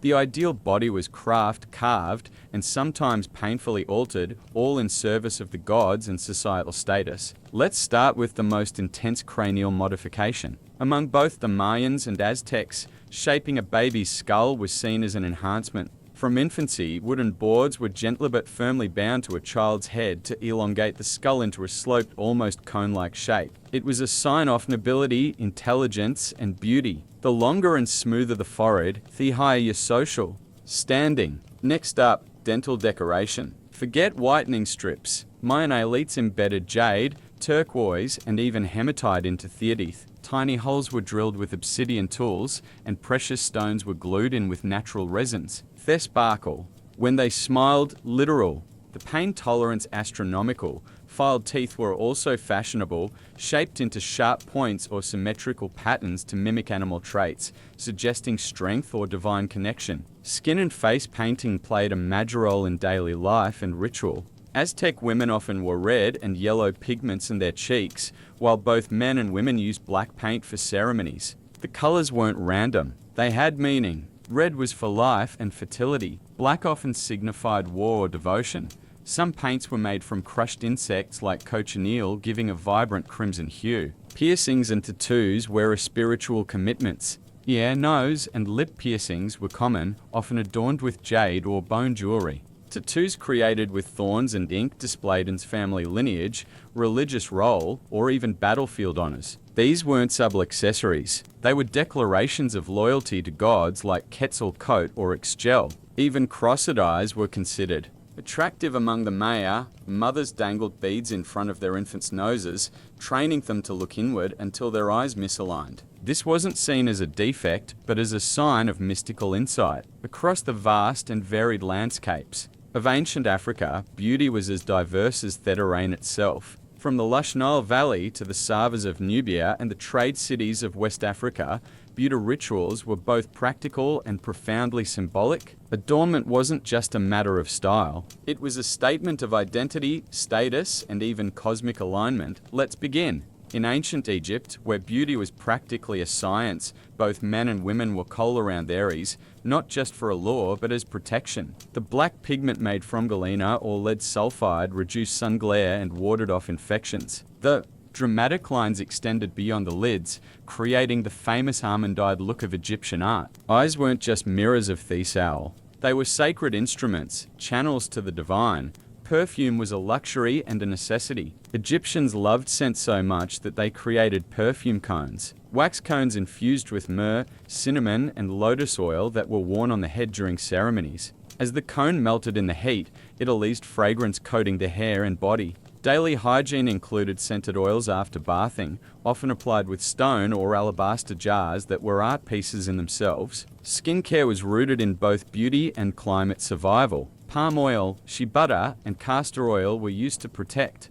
Theskin from harsh sun and dryness. These oils weren't just moisturizing, they were medicinal. Mixed with herbs, they healed wounds, soothed rashes, and preserved the skin's glow. Body scrubs were made from sand or crushed seeds, keeping skin exfoliated and clean long before loofahs were invented. In Nubia, hairstyles were central to identity. Elaborate braids and shaved patterns told stories of tribe, age, and marital status. Hair was often dyed with henna or decorated with beads, shells, and gold threads. A towering-styled coif was more than fashionable. It was regal. Further west, in ancient Yoruba or Shanghai territories, body painting using indigo and ochre pigments played a role in rituals and celebrations. Tribal markings, either scarified or painted, were not seen as blemishes, but body enhancements and markers of strength and heritage. Beauty has always demanded something in return: time, effort, money. But in the ancient world, it could also demand your health, your sanity, and even your life. Across civilizations, the pursuit of perfection often crossed into dangerous territory.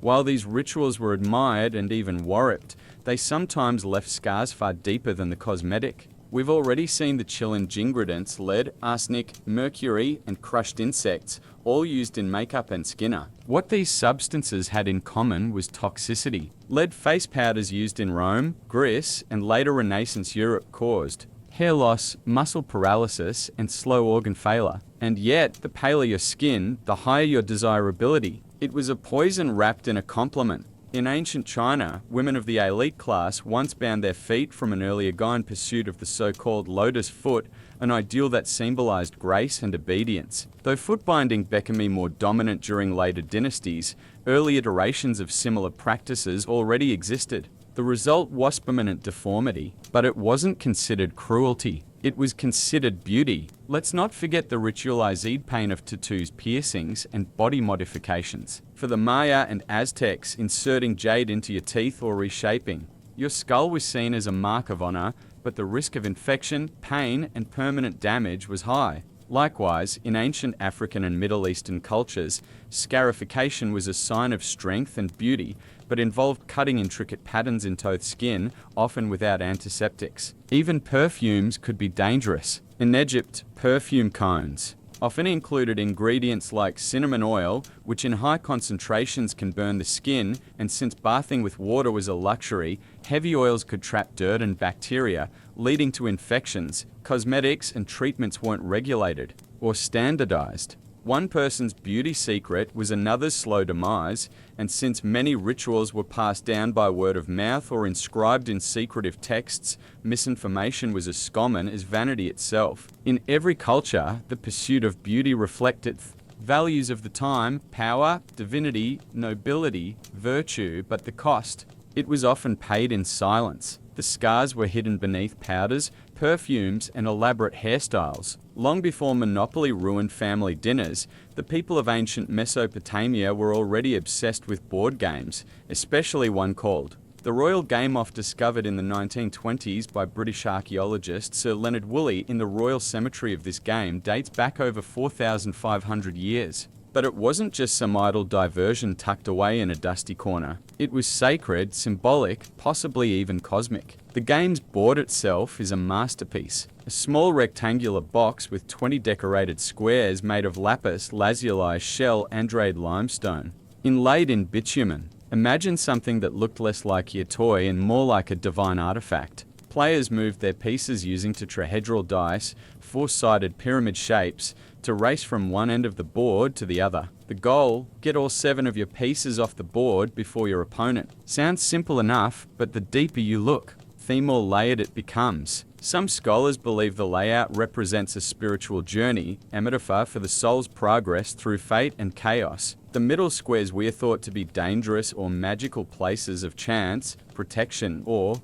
divine judgment. In this view, winning wasn't just about luck. It was about navigating the cosmos wisely, like threading a needle through the will of the gods. And speaking of gods, yes, they were involved. Clay tablets from later periods describe how people used the game for divination. Scribes would consult dice throws and interpret them as omens, using the game as a sort of oracle. Think of it as sentient tarot by way of competitive backgammon. The royal game of wasn't just played in temples or palaces. Versions of it have been found as far away as India and Egypt, suggesting it spread along trade routes and captivated multiple cultures. It may have been the first truly international board game long before chess or checkers were even invented. For the ancient Sumerians, playing the royal game of wasn't merely about killing time. It was about confronting fate, testing divine favor, and perhaps glimpsing the hidden structure of the universe. It was a game, yes, but also a ritual, a race, and a rehearsal for eternity. Senet wasn't just a board game. It was a passport to the afterlife. Played as early as 3100 BCE, Senet appears in tomb paintings, Erery texts, and even on the laps of pharaohs like Tutankhamun. To the ancient Egyptians, Senet wasn't merely for entertainment. It was a ritual simulation of the soul's journey through the underworld, where every move on the board could echo through eternity. The Senet board consisted of 30 squares arranged in 3 rows of 10. Each player had 5 or 7 pieces, and the object was to move them across the board and safely off the final square. The twist, movement was determined by casting sticks or bones, which acted as rudimentary dice, but luck alone wouldn't win you the game. Strategy and timing were essential. What began as a casual pastime soon gained spiritual weight by the new kingdom period around 1550 BCE. Sinithad evolved into something far more than a household diversion. It was now a symbolic enactment of the soul's Voyagithra, the Duat, the Egyptian underworld. Certain squares on the board came to represent key stages of that journey: rebirth, judgment, peril, purification. Each turn of the game wasn't just a gamble, it was an invocation of divine will. The iconography around Set became increasingly mystical. Some boards were inscribed with hieroglyphs representing protective deities or spells. Square 26, for example, often symbolized the house of rebirth, while Square 27 might be the house of happiness. Landing there could mean divine protection, while other squares spell a deli or even danger. The board became a microcosm of the afterlife, a spiritual obstacle course laid out in cedar and paint. Senet was also closely tied to the goddess Mahat, the embodiment of truth, justice, and cosmic order. Playing Senet well was a symbolic rehearsal for navigating the trials of the afterlife, where the soul would be weighed against the feather of Mahat. Win the game, and you might win immortality. Lose. Let's just say you'd better hope Simeon packed extra amulets in your tomb. So while Set may look like an ancient version of backgammon, it was McMore, part game, part theology, part guidebook to the netherworld. In Egypt, you didn't just play Senet, you prayed through it. To the untrained eye, knucklebones looked like child's play, just a handful of oddly shaped bones tossed in the air. But in ancient Greece, it was far more than a simple pastime. It was a game of skill, chance, flirtation, and even divine symbolism. Whether in bustling Athenian marketplace or quiet temple courtyards, knucklebones clattered across stone floors, echoing laughter, rivalry, and ritual. The game was originally played using the small ankle bones of sheep or goats, known as a straggleoi. Unlike modern dice, these four-sided bones didn't roll in uniform patterns, making each throw unpredictable. Players tossed them into the air and tried to catch them on the back of their hand or land them in certain positions to score points. The rules varied by region and era, but the thrill was universal. It wasn't just kids who played. Adults, particularly women, adored it. Greek vases and sculptures often show young girls playing knucklebones in elegant robes, their faces full of concentration. For many, it was a game of elegance and dexterity, a kind of ancient fidget spinner meets social ritual. In fact, it was sometimes used as a courtship display where a graceful throw might catch the eye of a passing suitor. But there was also something deeper. The estragalloi were often linked to fate and the gods. Each side of the bone had a name and a numerical value which made them ideal for both gaming and divination. A good throw might be interpreted as a sign from the gods, perhaps even a message from Apollo or Hermes. And if you threw 4 of Thesum's side, that was the coveted Venus throw, a wind so perfect it was said Tobe touched by divine favor. The game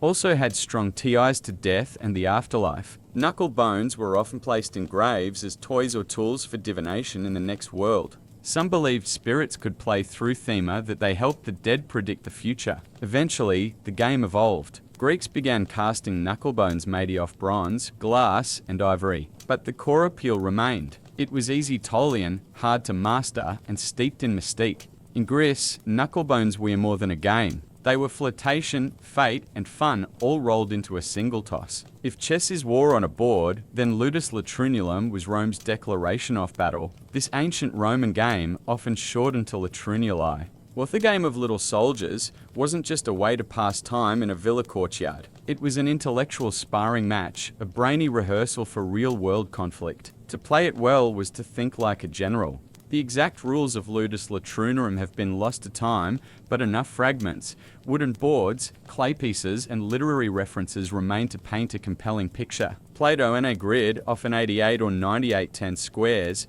each player controlled an army of smaliuniform pieces called latronus or mercenaries. The objective, outmaneuver your opponent and capture their pieces by surrounding them. No dice, no luck, just cunning. What made it thrilling was its subtlety. This wasn't a race game like or set. It was tactical, demanding foresight and psychological. Warfare, players would bait, feint, and trap, just like in actual military campaigns. Roman authors like Varro and Oid mention it as a pastime favoured by both soldiers and statesmen. Some saw it as a test of character.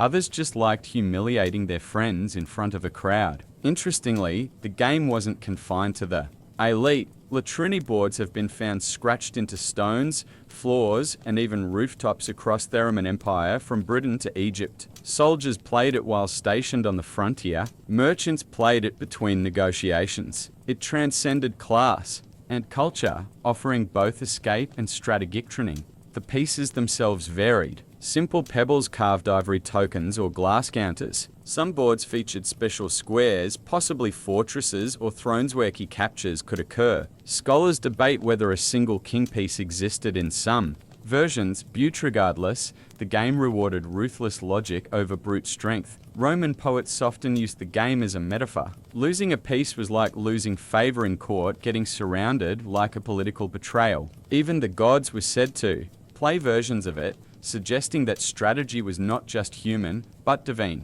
Ludus lunalorum may be extinct, but its spirit survives in modern games like chess and checkers. It was Rome's intellectual blood sport, a game where a victory meant more than bragging rights. It meant superiority of mind before Senate reigned supreme. In ancient Egypt, there was mayhem, a mysterious visceral-shaped board game named after a protective serpent god. Mayhem wasn't just a game. It was a riddle wrapped in mythology, strategy, and ceremony.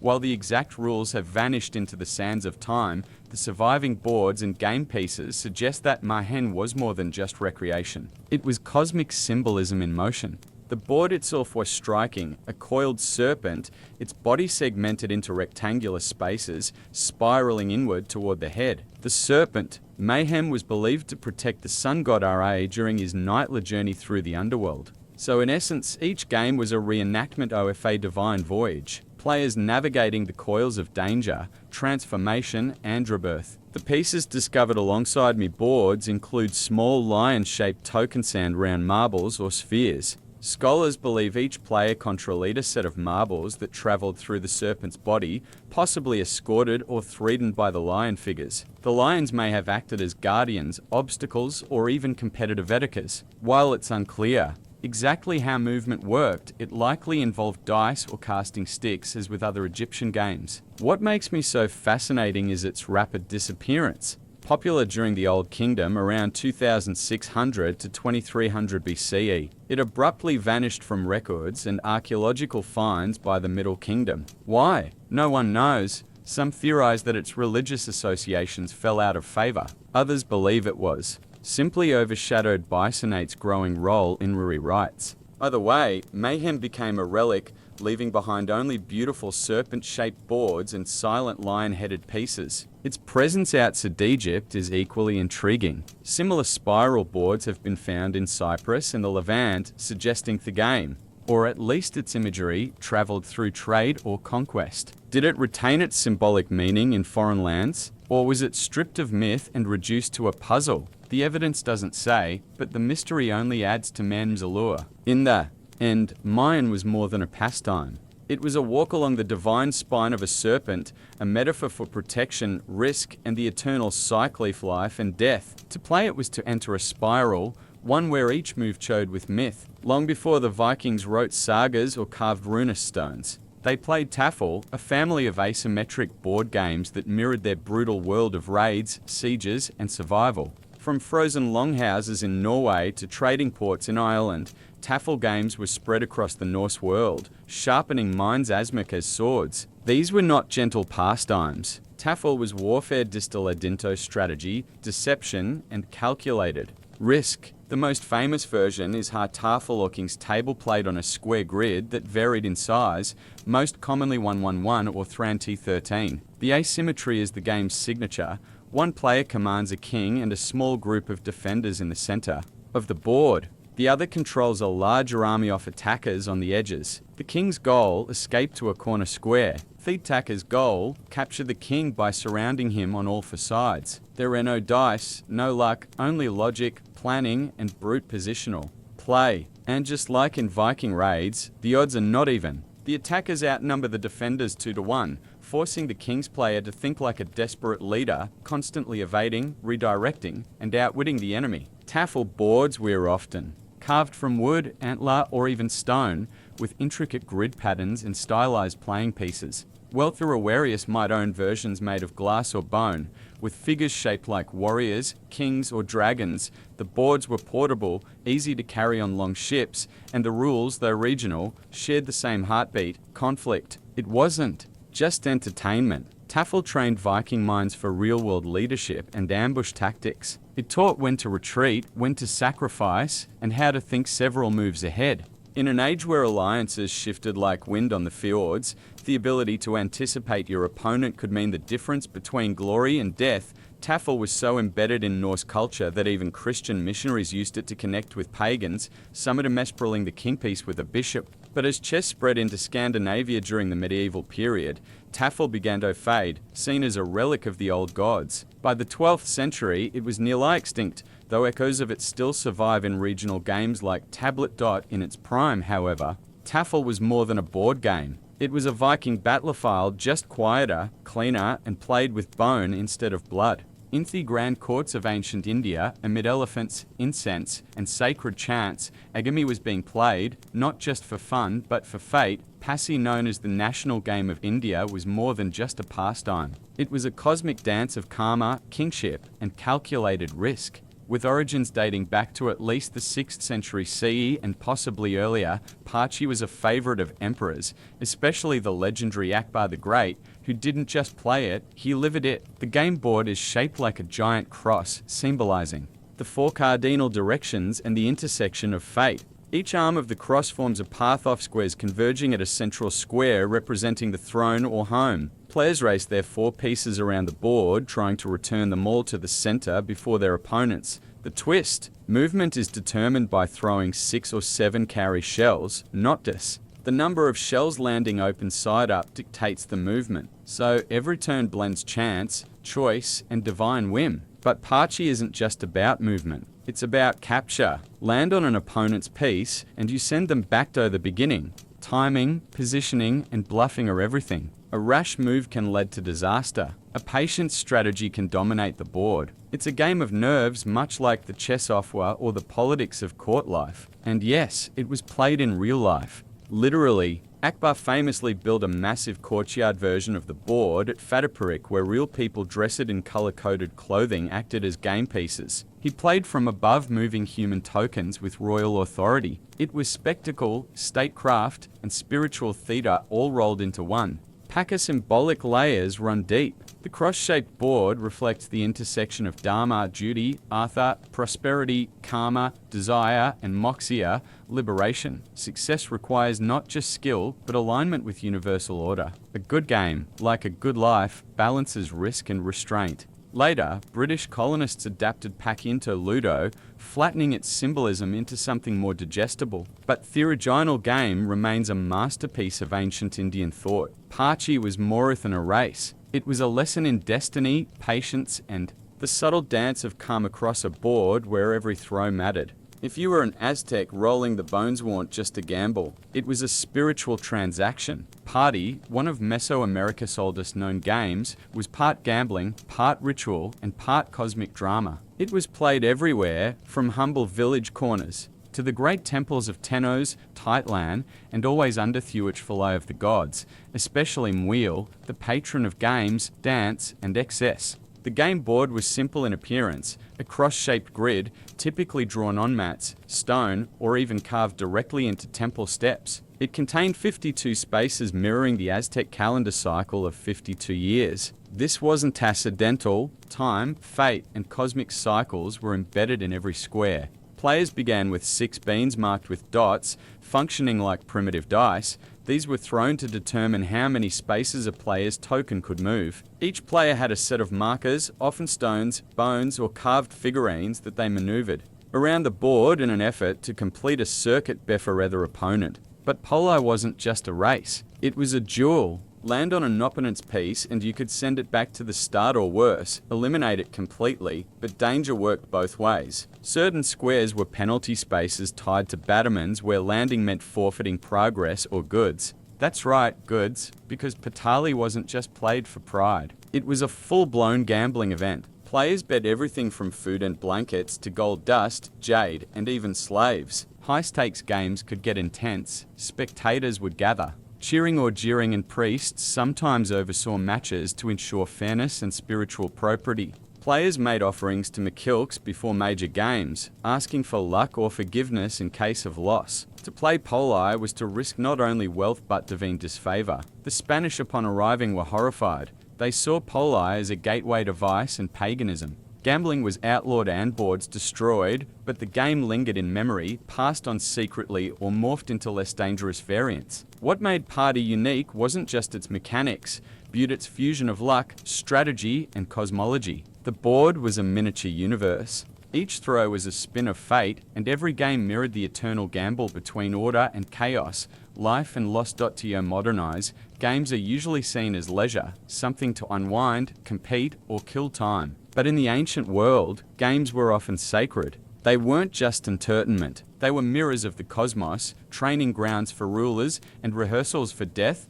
fate, and rebirth. Across civilizations, from Mesopotamia to Mesoamerica, play was never just play. It was ritual in disguise. Take Senate and Party, for instance. These weren't casual pastimes. They were embedded with religious meaning, often played in temples, tombs, and ceremonial contexts. Senate boards were found in the tombs of Egyptian pharaohs, not as toys, but as tools to guide the soul through the DUAT, the underworld. Winning a Senate game wasn't about outsmarting your opponent. It was about proving your spiritual readiness for thief to life. Likewise, in the Aztec world, Party was played under divine surveillance.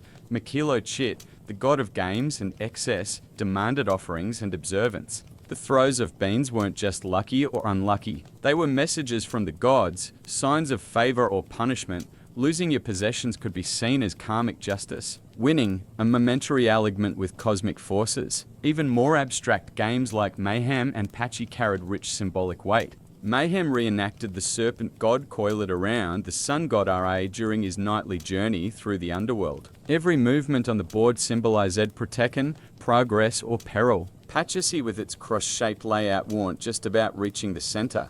It was a model of Dharma, Karma, and Moksha. The entire spiritual cycle rendered in cowrie shells and tokens. And her role of games in education and warcraft can't be overstated. Games like Ludus Latrinalarum and Tafel weren't just distractions for soldiers. They were tactical simulations. Emperors, generals, and young nobles played them not just to win, but to learn. Games trained the mind to anticipate moves, counter threats, and balance aggression with strategy. They forged leaders in silence, away from the battlefield. So whether they were rolled in temples, chanted in courts, or carved into stone, ancient games served multiple roles. They amused, yes, but they also taught, healed, judged, and prepared. They connected humans to the divine, players to fate, and time to eternity. In the ancient world, when you sat down to play, you weren't escaping life. You were living it deeper.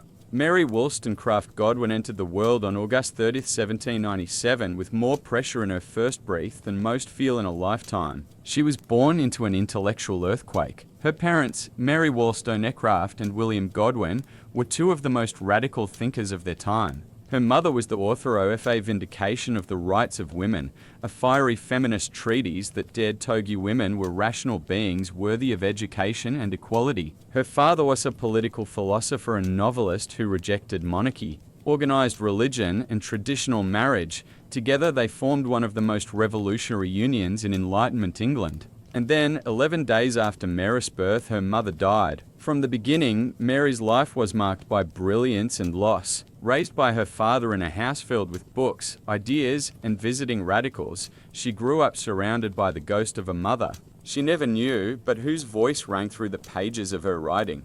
Her father did not hide these works. He encouraged Mary to read them. Her education was anything but ordinary. She absorbed Greek myths, science, poetry, philosophy, and history before most children had learned to write a paragraph. The garden became her classroom. Her thoughts were fed by theologians of Cage, Rousseau, and Voltaire. But the household was far from idyllic. William Godwin eventually remarried, and Mary's relationship with her stepmother, Mary Jane Clement, was cold and contentious. The new Mrs. Godwin favoured her own children and viewed Mary as a moody, defiant girl with too much imagination. Mary, for her part, despised the domestic expectations placed on her and found solace only in writing and dreaming. By age 10, she was scribbling her own stories. By 14, she was reading books most adults would fear to touch.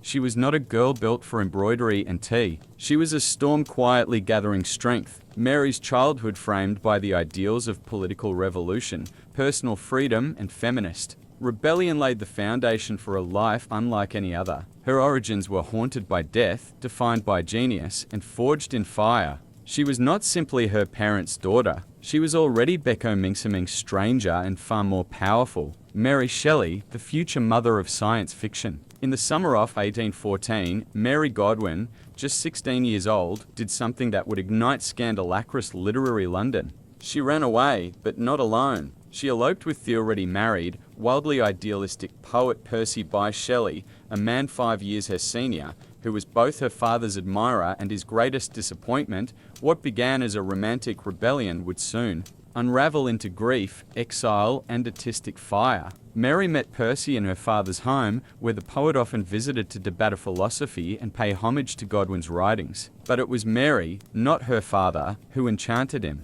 Quiet yet intense, she shared Percy's fascination with liberty, science, and the supernatural. They read together by her mother's grave in St. Pancras Churchyard, where she would often retreat to be near the woman she'd never known. It was there, between headstones and candlelit books, that their love story began. Their departure was abrupt and reckless. Mary Percy and Mary's stepsister, Claire Claremont, left England and sailed across the Channel to France with barely a change of clothes and no clear plan. Percy abandoned his pregnant wife, Harriet, a decision that would haunt all of them. The trio wandered through revolutionary France and Switzerland on foot, writing in their journals by day and sleeping in flea-bitten inns by night. Their money ran out quickly, forcing them back to England in disgrace. What followed was a spiral of hardship. Percy's creditors hounded them. Mary's father, once the voice of free love, shunned her, and the children began toady. Mary gave birth to a daughter who died within weeks.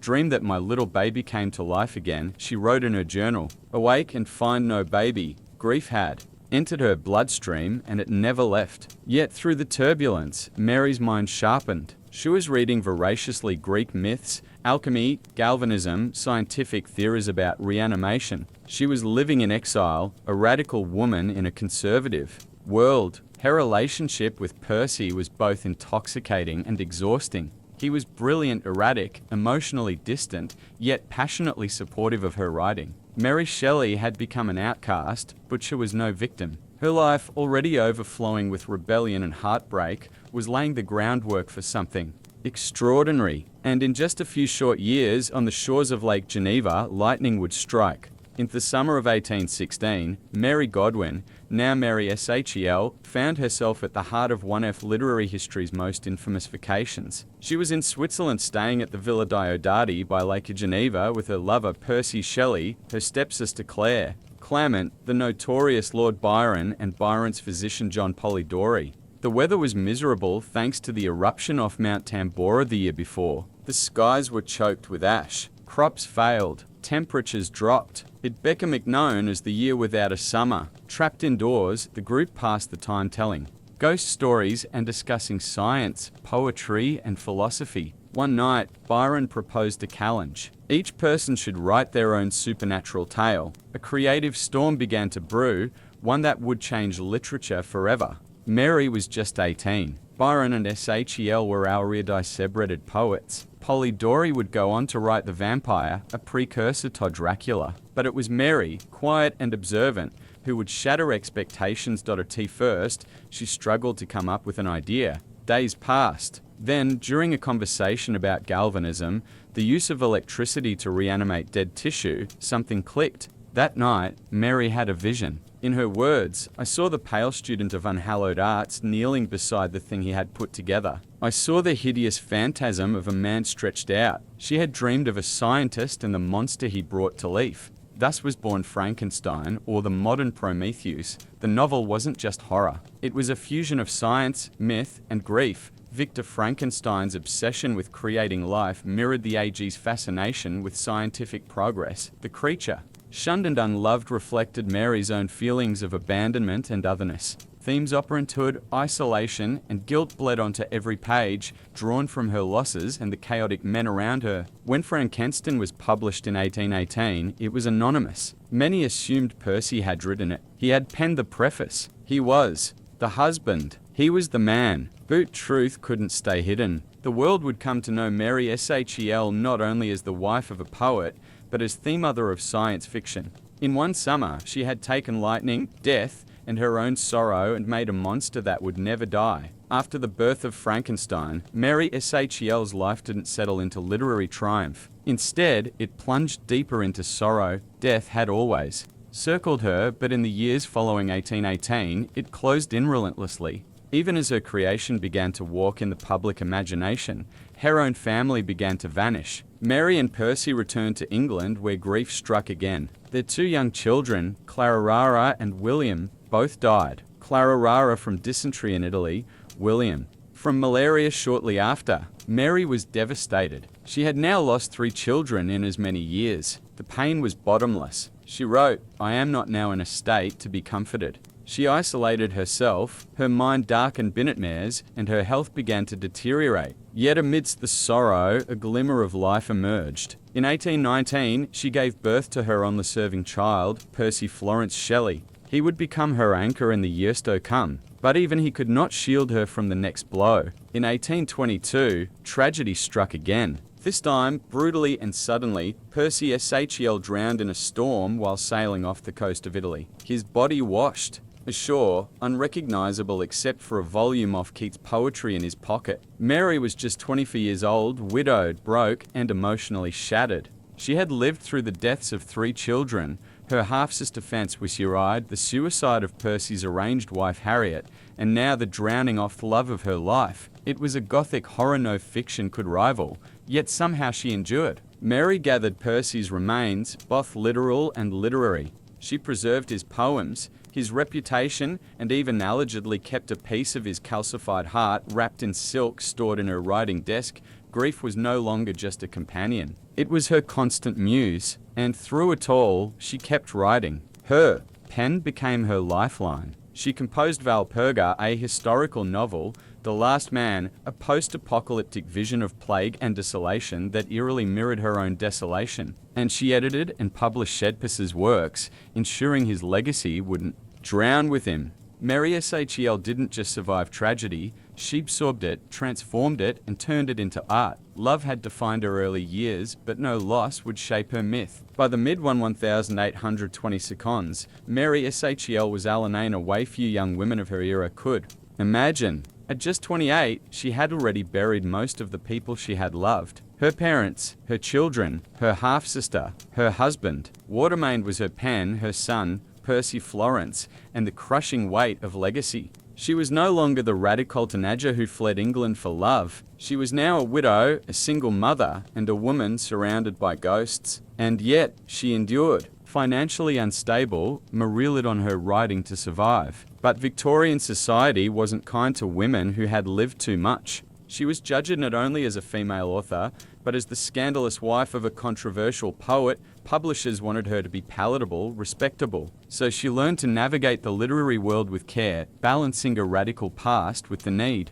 to provide a stable life for her son. She wrote tirelessly novels like Perkin, Warbeck, Loder, and Fulner, each weaving themes of political exile, lost mothers, and moral conflict. They weren't as revolutionary as Frankenstein, but they reflected her evolving perspective, less idealistic, more grounded, and deeply introspective. She also produced biographies, travel journals, and countless editorial projects, including the monumental task of preserving and promoting Percy Shelley's poetry. She shaped his legacy with the same diligence she once used to shape her stories. But Mary wasn't simply a reader of memories. She remained intellectually sharp, politically engaged, and fiercely protective of her privacy. She rejected multiple marriage proposals. She refused to publish, gossip, or expose secrets. She maintained friendships with writers, philosophers, and publishers, but trusted very few. Her greatest devotion was to her son, Percy Florence. She ensured he received the best education, protected him from scandal, and gave him the quiet life she herself had been denied. In doing so, she created a version of stability that had eluded her for decades. Mary's later life was marked by physical illness, recurring headaches, and paralysis in her right arm. But she never stopped writing, never stopped thinking, never stopped. Being the woman who had stared down grief and defied it with ink and paper, she was the last woman standing, not untouched by tragedy, but undefeated by it. Her life was no longer just a Gothic novel. It was an act of endurance. By the time Mary Shelley reached her 30s, she had become a quiet force in the literary world. Not through lewd acclaim, but through sheer persistence. She was no longer merely Percy Shelley's widow or the daughter of famous radicals. She was Mary Shelley, the author of Frankenstein, a novel that over time had begun to take on a strange life of its own. Frankenstein had first been dismissed by critics. Some saw it as a disturbing oddity. Others assumed it had been written by her husband, but the public couldn't look away. By the 1830s, the story had already begun evolving beyond the page. Theatre adaptations sprang up across Europe, including The Popular Presumption or The Fate of Frankenstein, which portrayed the creature as a mute brute, far from Mary's eloquent, tragic original. Still, it proved the novel's cultural power. Her monster was no longer just hers. It belonged to the world, and with that came something extraordinary. A new genre was beginning to form. Frankenstein had unknowingly birthed science fiction. Long before Jules Verne and H.G. Wells, Mary Shelley had asked the terrifying question, what happens when man plays God? She had fused Gothic horror with Enlightenment-era science, threading human tragedy through speculative imagination. It wasn't just a horror story, it was a warning. Mary herself didn't claim to have invented a genre. In fact, she rarely called attention to herself at all. But scholars now regard her as the mother of science fiction, a title she earned not through intention, but innovation. She had taken the anxieties of her era about science, morality, motherhood, and death and molded them into a timeless bubble. As she edited Percy's works and navigated the male-dominated publishing world, Mary quietly influenced generations of thinkers. Her writings explored not only politics and feminism, but ecological disaster, existential dread, and ethical boundaries. Her 1826 novel, The Last Man, imagined a world ravaged by plague and loneliness, a vision that would only be fully appreciated a century later. Though ill for much of her later life, she never stopped engaging with the world through her writing. Her legacy was already in motion, creeping out off lab, across the stage, through the press, and into the bloodstream of modern culture. Mary Shelley had breathed life into an idea that would never die. And for that, literature would never be the same. Mary Shelley's life was shaped not only by love and loss, but by identity, an identity she was constantly forced to defend, reshape, and preserve. Being a woman writer in the 19th century was already a political act. Being Mary Shelley, the daughter of revolutionaries, the widow of a radical poet, and the creator of a morally complex monster, made her existence even more loaded. After Percy's death, Mary was left in a precarious position. Though she had taken his surname through their marriage, her status as his literary executive and the guardian of his legacy was not guaranteed. His family, the aristocratic Shelleys, had never approved of Mary. They viewed her with suspicion. considered her dangerous and offered her a meager allowance on the condition that she stay out of their affairs. They allowed her to raise her son, but not to speak too freely. Mary played a long and careful game, shadowed the line between respectability and rebellion, crafting a public persona that was quiet, literary, and maternal, while still protecting her radical lineage beneath the surface. When editing Percy's poetry and writing his memoirs, she subtly sanitized his atheism and revolutionary views, ensuring that his works could reach a wider, more conservative Victorian audience. Critics have debated this move for decades. Was it betrayal or strategy? Perhaps it was both. Mary understood the politics of reputation better than most, but while she worked to preserve Percy's legacy, she also fought for her own. Publishers wanted her to be silent, anonymous, or at best, the footnote to her husband's genius. Mary refused. She continued writing novels under her own name. In an era when women were still publishing under male pseudonyms, Mary Shel insisted on visibility. At the same time, she quietly inserted political themes into her fiction. In Low War and Fulner, she explored issues of male autonomy, flawed fatherhood, and the social limitations placed on women. In The Last Man, she imagined the collapse of civilization and the futility of empire, hardly subtle commentary. Mary Shel's pen was not just a creative tool. It was a weapon. Through fiction, biography, and quiet editorial work, she shaped not only the memory of a generation, but the framework of modern literature. As the Victorian era bloomed around her, Marischal entered her final decade with a quiet dignity, shadowed by physical decline and emotional isolation. Thorsch was still recognized for her intellect and literary contributions. The world that had once swirled with radicalism and romanticism was fading, and Mary was one of its last living witnesses. The vibrant Surrey of Harriath, Byron, Percy, Clare, even her father, William Godwin, were gone. The revolutionary fire of the early 1800s had given way to Victorian restraint. Mary found herself increasingly alone, burdened by chronic illness. She suffered from debilitating headaches, partial paralysis in her arms, and what may have been a recurring brain tumor. Yet, she rarely complained. Her pain was simply folded into her routine like ink into paper.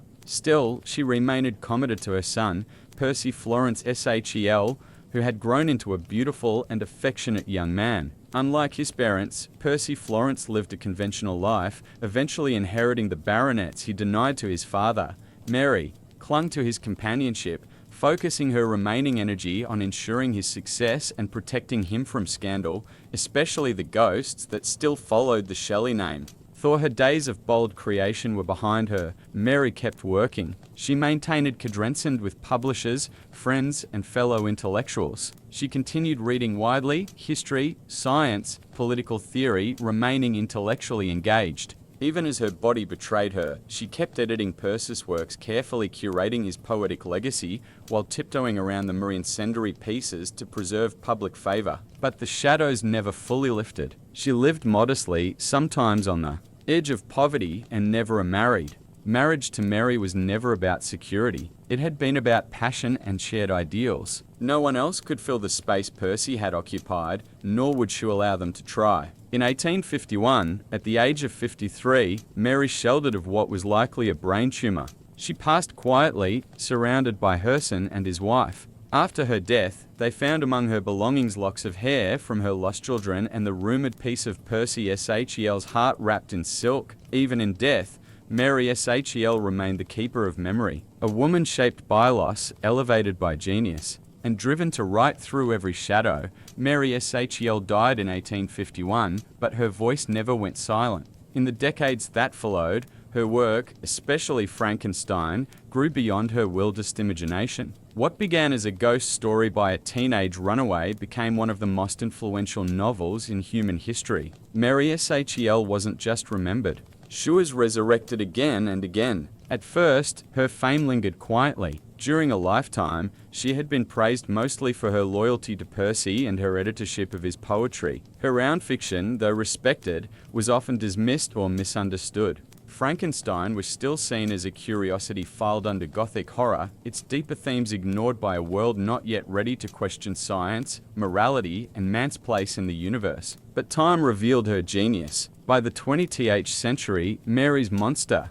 had become a cultural icon. Film adaptations, beginning with the silent era and exploding with Universal's 1931 Frankenstein, starring Boris Karloff, gave her creation a new face. Literally, the creature became a misunderstood symbol of modern anxiety, a tragic being forged by human arrogance and cast out by society. Each adaptation reflected the fears of its time: war, technology, nuclear power, artificial intelligence, and always at the core, Mary Shel's fingerprints. Scholars began to revisit her work with new eyes. Feminist critics championed her not just as the wife of a poet, viewed as a literary architect in her own right. They explored her insights into motherhood, grief, creation, and power. The Last Man, once overlooked, was re-evaluated as an early dystopian masterpiece. Her life itself, marked by rebellion, intellect, and endurance, became as fascinating as her fiction. Today, Mary Shel is not just remembered, she is revered. She is called the mother of science fiction, the queen of Gothic literature, a pioneer who fused the personal with the philosophical. Her legacy lives on in classrooms, laboratories, film studios, and political discourse. Whenever we ask what it means to be human or what happens when creation outruns conscience, we're speaking in her language. She gave us a monster, viewed and doing. So she gave voice to every outsider, every orphaned idea, every mind cast out for being too curious. Mary Shel didn't just write a novel. Sherwood literature's DNA. I'm refusing to go on a family vacation because my sister insists that I babysit her kids. I had to move out of my parents' house since I was constantly roped into watching my 3 nieces and nephews. Despite this, last year I often ended up acting as the assistant or even the main nanny on family trips. For instance, last summer, we went on a beach vacation with my parents, who paid for my hotel room, but I had to share it with 3 noisy boys because my sister and her husband wanted a separate room for themselves. I was promised free time to do my own things, but instead I was forced to spend all my free time looking after the kids. I complained, but everyone reminded me that I was there for free. In the end, we only did one activity I actually wanted to: visit an art gallery. I enjoy visiting galleries while on vacation, but the kids found it boring. This year, my parents planned a similar beach trip in June, expecting me to go under the same conditions as last year. I refused. I said I would drive myself and pay for a separate hotel room so I could have my own space. My parents were shocked and reminded me of the cost, but I told them it wasn't an issue. I have a good job and a decent car, so I can afford it. Then came all the arguments, but I explained all the reasons why I was going alone and paying for myself. I want to enjoy the vacation as an adult, not as a child. My parents told my sister, who immediately called me, yelling that I would ruin the whole trip if I did my own thing while she dealt with 3 kids. I finally yelled back that last year she dragged me into her chaos, leaving me barely able to do anything I wanted, and made me feel guilty when I simply wanted to visit an art gallery. I'm an adult and deserve a vacation too. Now my sister isn't speaking to me, and my parents are still trying to convince me to go with them to keep the peace. I continue to refuse, but the pressure is mounting. I know it might be tough for them without someone to help, but I don't see myself as selfish for standing my ground. Let me know what you think in the comments. Who is in the right here, me or my sister, who has 3 children to care for? Raising 3 kids isn't easy. Update 1, about an hour after I posted, my sister somehow saw it. She's not just furious with me, she's upset that no one in the comments supported her. In short, she threw a tantrum, saying how hard it is to be a parent of triplets and that I, as a young and free adult, should help her. I stuck to my position and now wait for a call from my parents, whom she has already contacted. Update 2. I finished work, so I can give more details. Everything seems to have been resolved. My parents read my post and were shocked by the flood of comments. Yes, they are angry at me for posting, but I told them that if they had listened to me from the start, I wouldn't have had to. I was fed up with the peacekeeping politics that expected me to sacrifice myself for the family. In the end, my parents confronted my sister. The trip was cancelled anyway, as the hotel wasn't booked yet, but now my parents argue with my sister. She blames me, and the kids are sad because they won't be going to the beach. She even called me during lunch, implying I have no life of my own, so I should help her. I recorded the conversation and showed it to my parents. A few days later, they said they would never force me to babysit again and admitted that what happened last year was unfair to me. Now they're furious with my sister for claiming I should. Help because I have no life. She's playing the victim, while her husband essentially said no to the chaos and now spends most of his time at work. Update 3. My parents have apologized, but my sister hasn't. At least a week ago when I asked. The answer was no. My post essentially opened Pandora's box in our family. Here's the full backstory. My parents and older sister got used to me helping with her triplets. I didn't move out of my parents' house until I was 22 because I wanted to save money. While in college, the scholarship provided significant support and living at home helped me manage. I'm very grateful for that. However, after college, everyone seemed to think I had all the free time in the world, and my parents convinced me to go on this family vacation with them. I was forced to babysit my 3 6-year-old nephews. And on top of that, I had to share a hotel room with them. Believe me, they didn't listen to a single word I said. On the very first night, I had to call their mother twice before they finally obeyed. And yet, when I wanted to do something else during the trip, suddenly I was the bad guy. If my plans didn't suit the rest of the family, they simply didn't happen. It was extremely hypocritical being part of the family didn't give me a voice in decisions. You can be sure that I laid out all these complaints to my parents after my previous post, and they admitted they were wrong. After that red-hot vacation, I decided it was time to move out and did so by the end of the summer, surprising everyone since I didn't tell anyone beforehand. I had landed a great job right after college thanks to an internship, and moving out also cut my commute from 45 minutes to just 15. My sister was particularly unhappy because this meant her free childcare on weekends was over, but she still tried to pressure me into babysitting. Sometimes I gave in when bribed with pizza, and that became a kind of norm. Last month, my parents announced plans for another family vacation to the same coastal spot, essentially expecting the same arrangement as last year. I immediately recognized it as a trap. I knew that if I went with them and let them pay for the hotel, I'd end up in the same situation as before. So I calmly told them I would drive myself and pay for my own accommodation. That's when the storm began. When my parents realized they couldn't rope me in again, they resorted to pleading, and my sister tried to practically order me to go along, using manipulation and emotional pressure, but it didn't work. Then, I posted about it online. Initially, the whole family was against me. My sister called my parents, who then called me while I still had a little time in the morning to talk. They were on the phone with me while reading my post. I asked if anything in the post was untrue. They tried to dodge the answer, claiming the story was exaggerated, but I pointed out multiple details that proved otherwise. The story was accurate. I told them to check the comments, though there were too many to read them all. I kept refreshing the page on my computer and telling them how many comments had already been posted. I then explained that I was fed up with always having to be the peacekeeper, sacrificing my time to satisfy my sister, essentially being treated as a victim. I said I had no more time and we would have to continue the conversation later. My parents were stunned within hours. Hundreds, if not thousands, of people had left comments. Later, I told them the number of comments had almost doubled and continued to grow, which only amplified their shock. It seemed they had to seriously reflect on their actions. My sister also tried calling me while I was at work, but my phone was on silent until lunchtime, so she could only leave messages. She was persistent though, and finally reached me during lunch. The gist of the conversation was that my post had pushed our parents to my side, and now they were angry at her. As a result of the argument between them, my parents cancelled the entire trip. Later, they admitted that initially they had tried to shift all the blame for cancelling the vacation onto me because they were embarrassed, but ultimately they fully acknowledged their mistakes. They told me no excuse could justify making me the free babysitter when I no longer even lived at home. They tried to point out that they never charged me for housing while I was in college, but I reminded them that children don't ask to be born, and I had been doing my best to move forward. I also reminded them that my father had similar privileges when he was in college living at home for free, and those points basically overruled any arguments my parents made.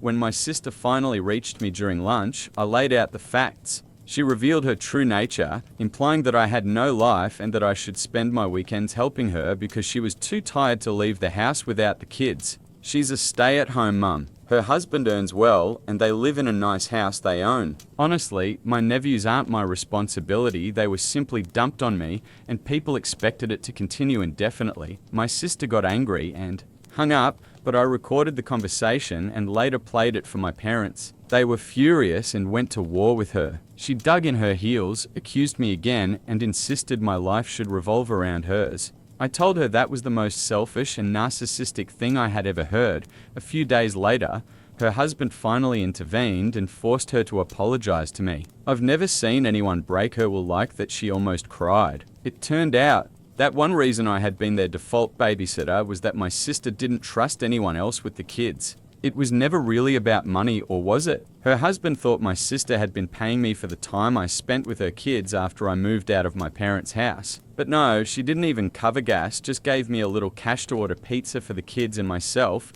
and I could keep the change. It turned out that she had skipped some payments for several months. When this came up in her half-hearted apology, her husband blew up and she had to pay me the full amount in cash from her own savings, which of course she wasn't happy about. After that, he apologized to me for his inaction that had allowed my sister to walk all over me and promised that they would find a proper babysitter on the side. Yes, it would cost them a bit, but it meant my sister could finally go on dates with her husband again. A family meeting happened a few days later at my parents' house. Everyone apologized to me once more. After that, my parents reconfirmed the family vacation. And yes, I still plan to drive myself and pay for my hotel room. If my sister tries again to dump childcare responsibilities on me, I'll stay at a different hotel. I told her this, and she promised it wouldn't happen. So, if I don't post another update a month after the vacation, that means everything. Went smoothly. Update 4, my sister called, demanding that I delete my posts. She was even more upset after realizing how far this story had spread. She called me after work, asking if the comments were still coming in.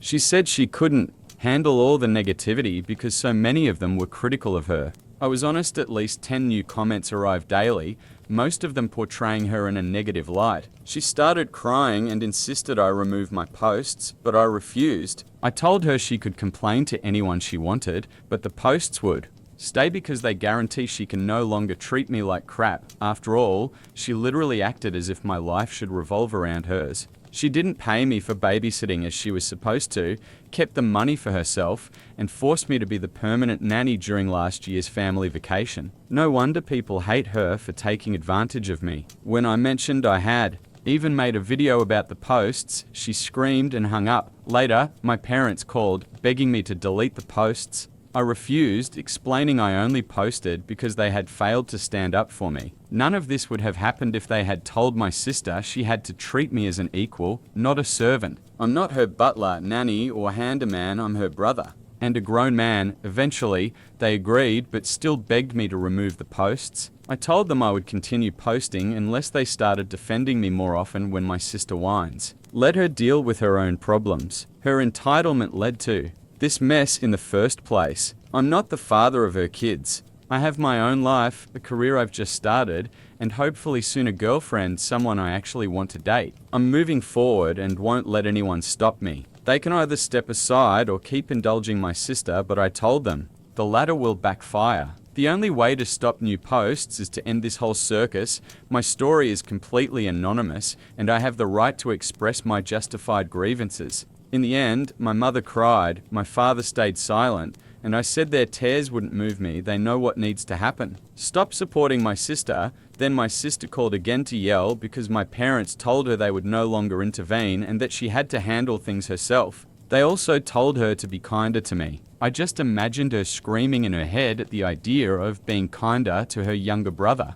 I responded sarcastically. When I finally hung up, she cried. My sister's husband later called to hear my side. He was angry that I continued posting, making his wife cry. I explained everything, and he said he would talk to her again. I hope this chaos ends here. The family vacation is still scheduled for the end of June. I've already booked my room and taken the day off so we can leave on Friday. My room is not near my parents, my sister's, her husband's or the nephew's rooms. It's on a completely different floor. When we go to the coast, if it's not a family event, I'll do whatever I want. You can be sure I'll finally visit those art galleries, try local food, and truly enjoy the vacation. The trip, as expected, was full of ups and downs. The good news is my parents no longer fall for my sister's attempts to make me her nanny. Yes, she tried. The bad news is that my sister attempted to find out which room I was staying in but failed, ending up in another ridiculous situation with her husband.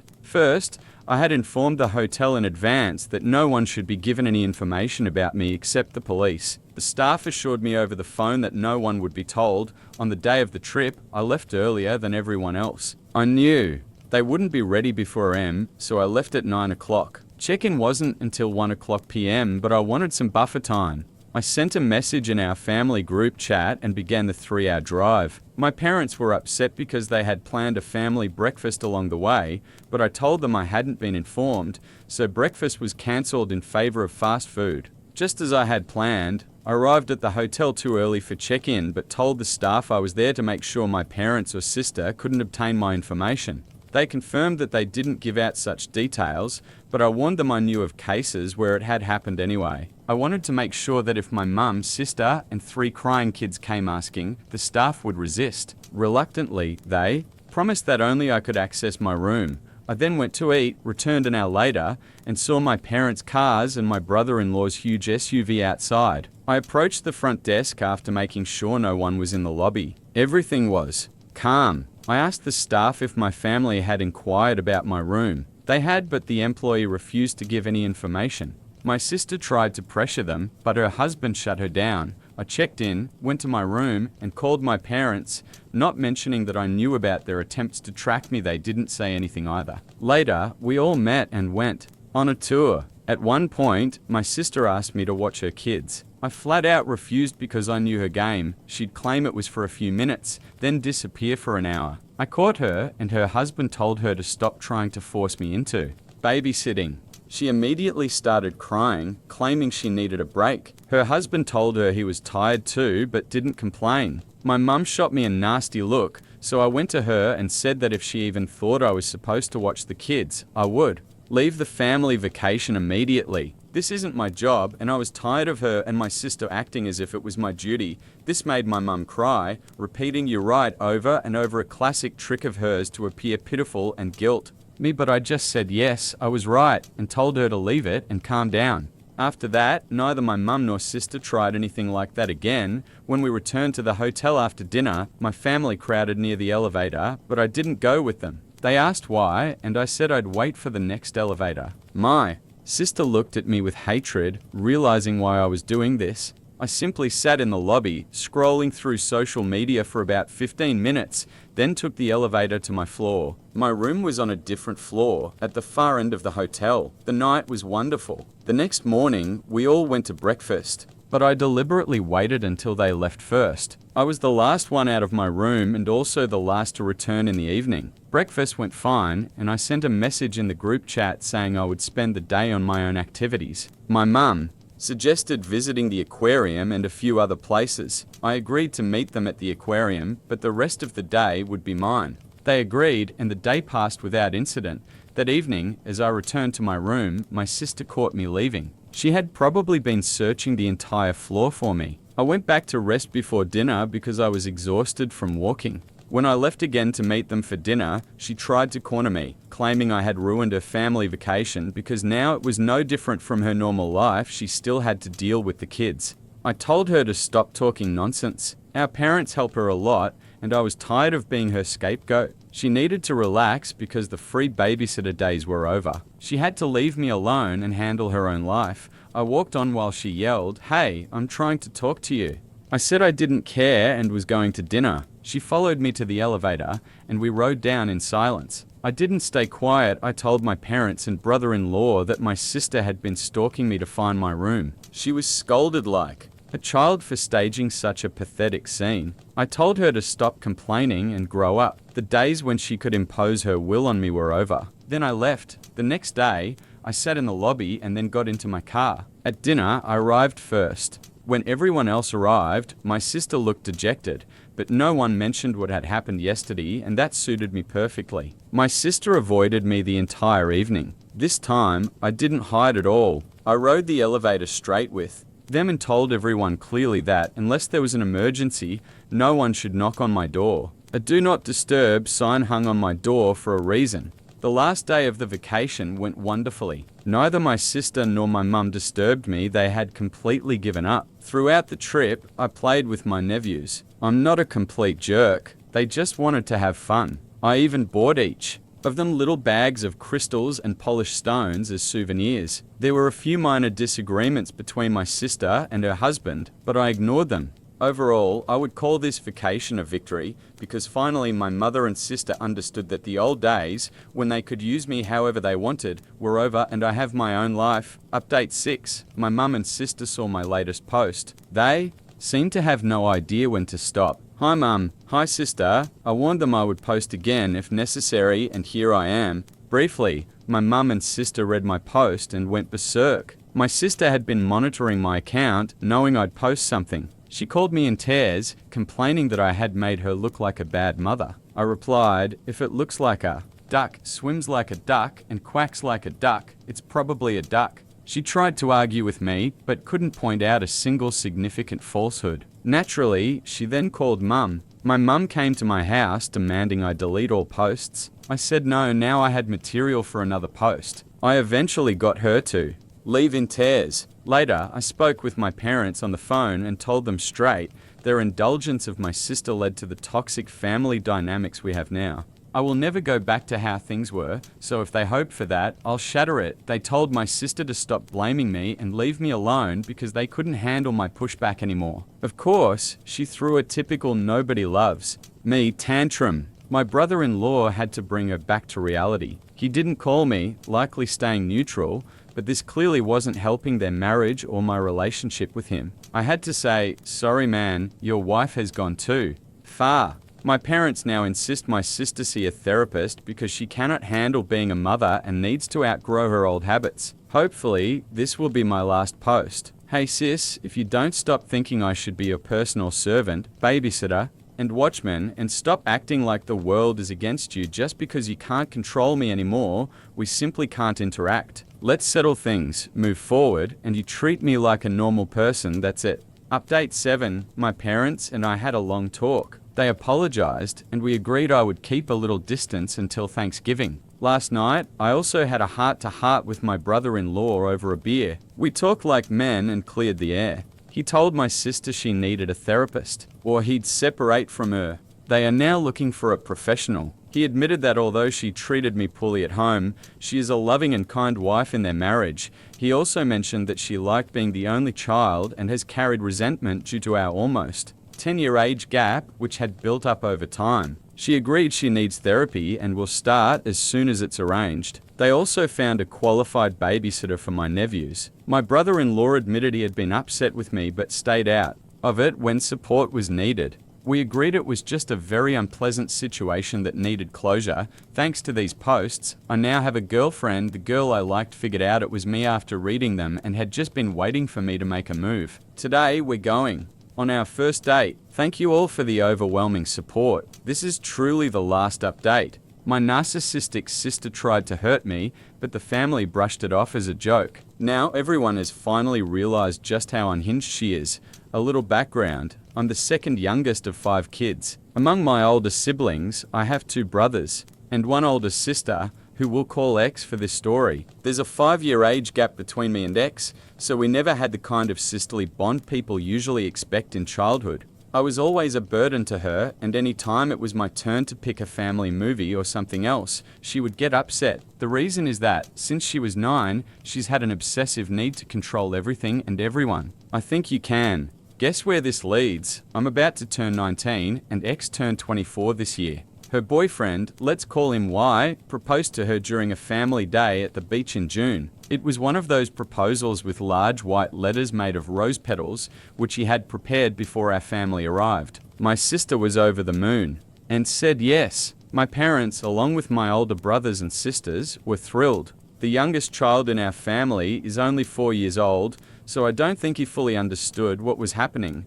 And now, the drama begins. From the moment of the proposal, X completely transformed into a dictator bride at the insistence of my mum. She appointed me as a bridesmaid, which pulled me into this entire mess. Here are the demands my dear sister laid out. All bridesmaids must pay for their own dresses, a soft pink gown costing $300, plus shoes, hair, and makeup. Every bridesmaid must attend all PRE wedding events, including a spa baccalaureate party at $800 per person and a Toronto baccalaureate weekend with a 2-night stay at the Fairmont for $100. Guests must pay a $150 deposit to secure their spot at the wedding banquet. Otherwise, their place is forfeited. Gifts must be chosen from her registry. Any gift not on the list will be returned. Bridesmaids must go to a beauty salon every 6 weeks to ensure their hair and skin look perfect for photos at their own expense. Any tattoos must be covered. Dresses must cover the neck, ankles, and wrists. The bride wants to be the only one showing tattoos and a bright hairstyle. Hair must be natural or covered with a wig at our own cost. Dresses are only available up to size 10. Anyone who doesn't fit must lose weight. I wear a size 12, and my sister called me fat and even ordered me a keto diet book. No one, including vendors, is allowed to communicate directly with the bride or groom. Everything must go through the bridesmaids. She created an email account with the wedding name, which we all have access to, and we're not supposed to ask if something is okay, we just have to know. We must remind guests about deposits and track which gifts they're giving or how much cash they plan to contribute. Telling this story to others made me realize my family is completely crazy. I'm considering talking to a therapist at my university to see if I can move into a dorm. I called my aunt, who is also my godmother, while at work, and she thinks my mum is insane. She strongly recommends I talk to my parents, not just about the wedding, but also about their preferential treatment of my sister. She's ready to step in if things go wrong. Commenters advise that finances drive many people's lives. If my sister doesn't come back down to earth, it will prevent people like me from participating in her wedding. I've tried explaining this to her, but she won't listen. Her fiancé earns over $120,000 a year in IT, and she, an accountant, earns $100,000. They could easily pay for everything themselves. I told my mum and sister that I won't participate until someone covers all my expenses. My mum shouldn't pretend everything is fine when my sister is acting like a spoiled diva. That approach won't work. She's a very calm person, so they're actually a good match. He's the only one who can calm her down regarding the entrance fee for the wedding. My family insists this is normal for an Italian family, but I just found out it's not. I need to tell my mum I don't have that kind of money. About my sister, she could have just included me as a regular guest. She has 13 bridesmaids in total, 12 regular bridesmaids and 1 maid of honor. Why exactly 13? To match the number of the groom's brothers in his class. There were 13 of them, and he became close to them like brothers. I don't really know what it means, but it's important to him. I spoke with my sister. She said it's my duty as her sister to save money. My mum and dad are paying almost $100,000 for the wedding, so they can't give me $2,000 for my expenses. I'm starting university in the fall, which will cost $177,039. It turns out my parents had actually saved money specifically for us kids. My dad confirmed this with bank statements. They created accounts with $25,000 for each of us, my brothers, my sisters, and me. The rule was that once we turned 19 and went to university, we could use that money for whatever we wanted. These were our funds. I had just turned 19, and my dad was about to transfer my money to me when we had this conversation. This caused a small argument, but first, some background I discovered right after my sister got engaged. She had spoken to my mum about always feeling like a neglected child. She had used this phrase before, so I really believe my mum felt guilty when she heard it. After a long conversation, my mum decided she could redirect part of the funds from all the children's accounts to pay for my sister's wedding. For context, my 2 older brothers are in the army, unmarried, and living on base. They never used their $25,000 because the Canadian military covers their education, housing, and more. So my mum had $50,000 at her disposal. Combine that with $25,000 from my sister and my $25,000, and that would make $100,000. My mum decided that since I was going to spend $177,000 on my studies, she could just take my $25,000 for the wedding. Later, my sister manipulated this situation because she is a master manipulator who knows how to pull the right strings. When I was born, my mum suffered severe postpartum depression and was hospitalized in a psychiatric facility for months. leaving my sister, 2 brothers, and me in my dad's care. My older brothers were 9 and 7 at the time, and I was just a few months old. My sister was around 5. Because my brothers were demanding, my dad had plenty to worry about. I was cared for by a nanny, which meant my sister received the least attention. At a time when it was very important, I think this contributed to the development of her negative traits. While the nanny helped with basic needs, food, hygiene, clothing, and some play, she couldn't replace my mum. When my mum returned, my sister felt a huge resentment not toward my mum, but toward me. She blamed me for my mum leaving, which led to her trying to suffocate me with a pillow. My mum stopped it in time, and the family turned the incident into a funny story. It was her way of coping. Throughout my childhood, my sister used manipulation to get what she wanted, so it's no surprise she tried the same with her wedding. Mum felt guilty and decided to give her daughter everything she wanted. When my sister grew up, it was no longer about toys or candy, but full entertainment trips. As a result, I became much closer to my dad than to my mum. My sister and I had normal relations when I was 12, but everything changed when mum became pregnant with my youngest sister. This was accidental, and I became her target. Update 2. Now that the background is complete, here's what actually happened. We finally talked. I told my parents how I felt, the financial burden this would place on me, how unfair it was, and so on. My dad blew up. He had no idea about the $100,000. I showed him a screenshot from the group chat. He was upset that mum had repeatedly said, "Your father and I agreed," when in reality they hadn't discussed anything like that. We sorted out the wedding issue. I won't have to attend.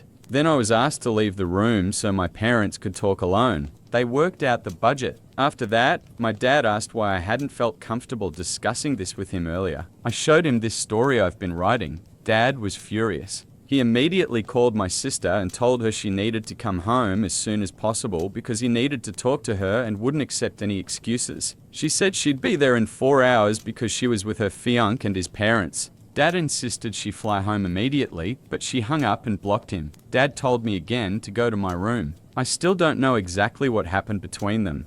Alone, but then my mum came in to talk with me. She shared details about her postpartum, depression, and other things I hadn't known before. We seemed to reconcile, and I asked my mum whether my sister would agree to see a therapist, since she was so convinced that the 4-month gap after my birth caused all these issues. Mum said she would try, but of course, she couldn't force her. I told her that if my sister refused therapy, I would stop communicating with her and possibly limit contact altogether. Dad reassured me that I would get my $25,000 and wouldn't have to attend the wedding if I didn't want to. Since my sister charges $150 from each guest, she could fund her extravagant wedding with the money she collected. Of course, this is partly a joke, but it seems that the future in-laws aren't planning to pay for the wedding either, so my parents would have to cover it fully if she wants her big ski resort wedding. Regarding the $150 entrance fee, my sister made it up. There is no such Italian tradition. We spoke with the groom's mother when she brought my sister over, and she was shocked. While there is a tradition of a money dance at some banquets,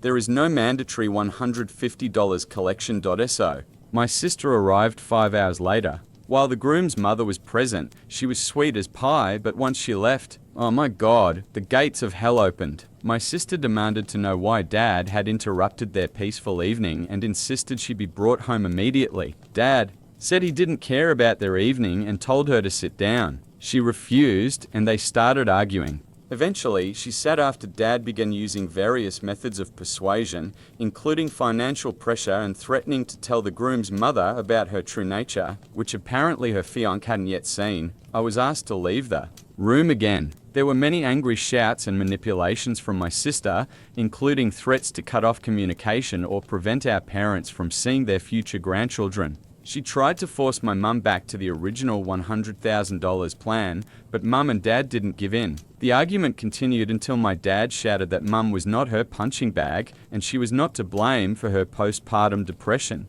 If my sister was angry because of that, then she should go to therapy. I was called back and we discussed all the issues, starting with the kiddo diet book. My sister tried to justify her actions by saying I was fat and lazy, but dad defended me. My sister started crying and mum asked him to be gentler, which he did. In the end, we discussed everything, and I finally felt like part of the family, not another punching bag. My sister eventually called a taxi and left, claiming she was being attacked. We decided to wait until Christmas, when my brothers would return to town, to discuss as a family what we need to move forward without arguing. Most likely, this will either be therapy or her being cut off from the family.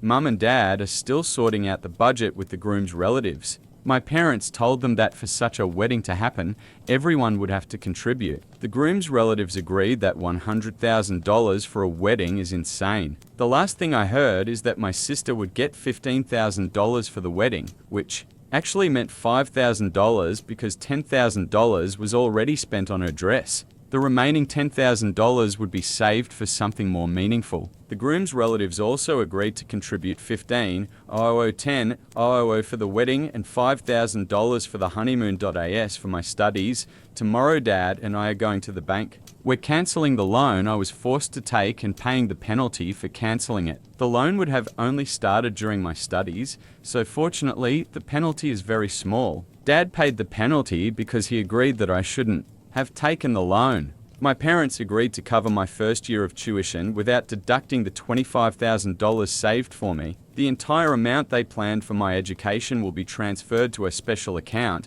My relationship with Mum is still a bit tense, and my sister just outright hates me. She blamed me for everything and said I caused irreparable damage to her relationship with her fiancé and his family. Because of this, she forbade me from attending her wedding and completely cut me out of her life. Honestly, I don't care. I don't feel like I lost a sister. I feel like I finally got rid of a villain. I promised Mum and Dad that I would never treat my younger sister like that. I plan to be the example she deserves and to protect her, just like my brothers and Dad protected me. Some interesting comments I've seen. One thing seems overlooked: your sister tried to kill you. That's serious. I hope you discuss this with a therapist. It's a strong trauma, and the fact that your parents treated it as a funny incident is concerning. This is unacceptable, it's awful, and I truly hope you make your mum confront why she reacted that way and why she didn't send your sister to therapy back then. It's important to get answers to those questions, and your sister should apologize to you. It might also be worth making sure her fiancé knows about the money. She demanded he should understand who he's dealing with. Author: Mum and Dad weren't joking about this initially. It was mostly my sister who started calling it a joke. It was a joke, but only when we got older. Of course, since then, my parents never left me alone with my older sister. Either they were in the room or my older brother was nearby. Only when I was 10 and my sister and I had normal relationships did the situation get discussed in a joking way. I forgave her and honestly thought it was a joke. Now I realize it wasn't, and she's hated me her whole life. Regarding therapy, I forgot to mention that she did see a therapist from ages 7 to 10. But she learned to tell him what he wanted to hear, and those sessions ended. Dad didn't object. Mum wanted a second opinion and found the best child psychologist in Alberta for her. He worked with her for almost 4 years. In the end, he said she had learned everything and helped her deal with trauma. But I feel like she just became very good at saying what adults wanted to hear. As for her fiancé, he knows. I sent him a long voice message and we talked for 2 hours on the phone. In the end, he just shrugged. Looking back, I think he was aware. He also shows some concerning traits. Your parents think they failed in raising your sister by allowing this behavior, ignoring her when she tried to strangle you,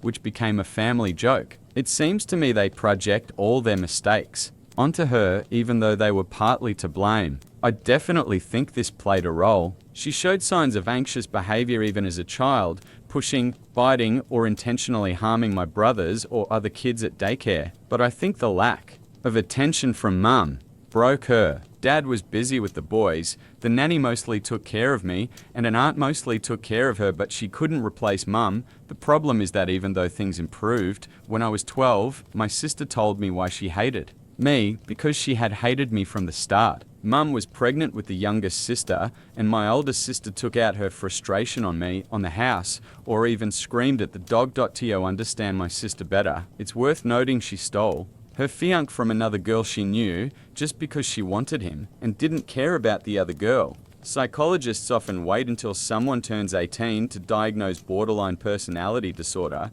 hoping the child will outgrow it, But adults with BPD often become master manipulators, able to deceive therapists, hide behavioral patterns, and lie about actions and feelings convincingly as if acting a role. They always have a reason in their head for what they do, which easily misleads others. Damn, I'm going down another rabbit hole here. Obviously, my sister will refuse therapy unless it's just to prove she was right all along. She didn't even give me that damn Lalaloopsy doll. She snatched it and burned it. Cutting off contact seems like the best option for anyone dealing with someone with untreatable BPD. Don't worry, your life will be much calmer without that drama and insane accusations. Don't stress about your sister refusing therapy. Treatment only works if the person is honest and willing to change. People with BPD often have neither. You should consider therapy for yourself. I did, and it really helped me. Alongside hearing stories like this, parents often indulge such children to keep the family together,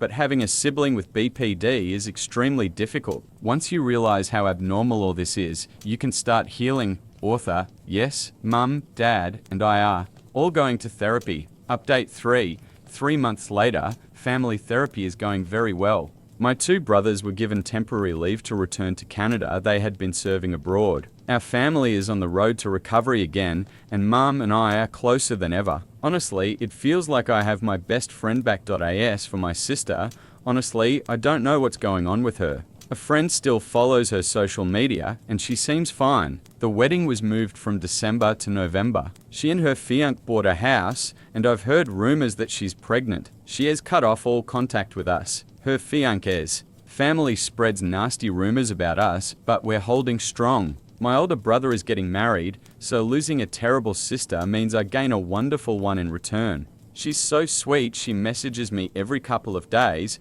orders me food delivery when I'm sad, and even though she lives in another state, she asked if I felt comfortable being her bridesmaid. She's an only child, and her mum passed away, so I agreed. By next year, I'll officially have a new sister. I also got a boyfriend. He's in the army, too apparently unavoidable. He really supports me and loves me. It's almost been a month since we started dating. Update 4. After my sister's wedding, my family and I were excluded from attending the ceremony, but my cousins, friends, and her husband's family told me how it went. Nothing too special. His mother wore an ivory dress, and a few people brought their kids. Even though it was planned that there wouldn't be any children, the real drama started at the reception. I felt a bit sorry for my sister because of this, but the groom's mother invited one of his ex-girlfriends, apparently hoping it would create conflict, but it didn't work. She tried to come between my sister and her new husband, but credit where it's due, he asked her to leave. Honestly, it wasn't that dramatic. They made it to the altar,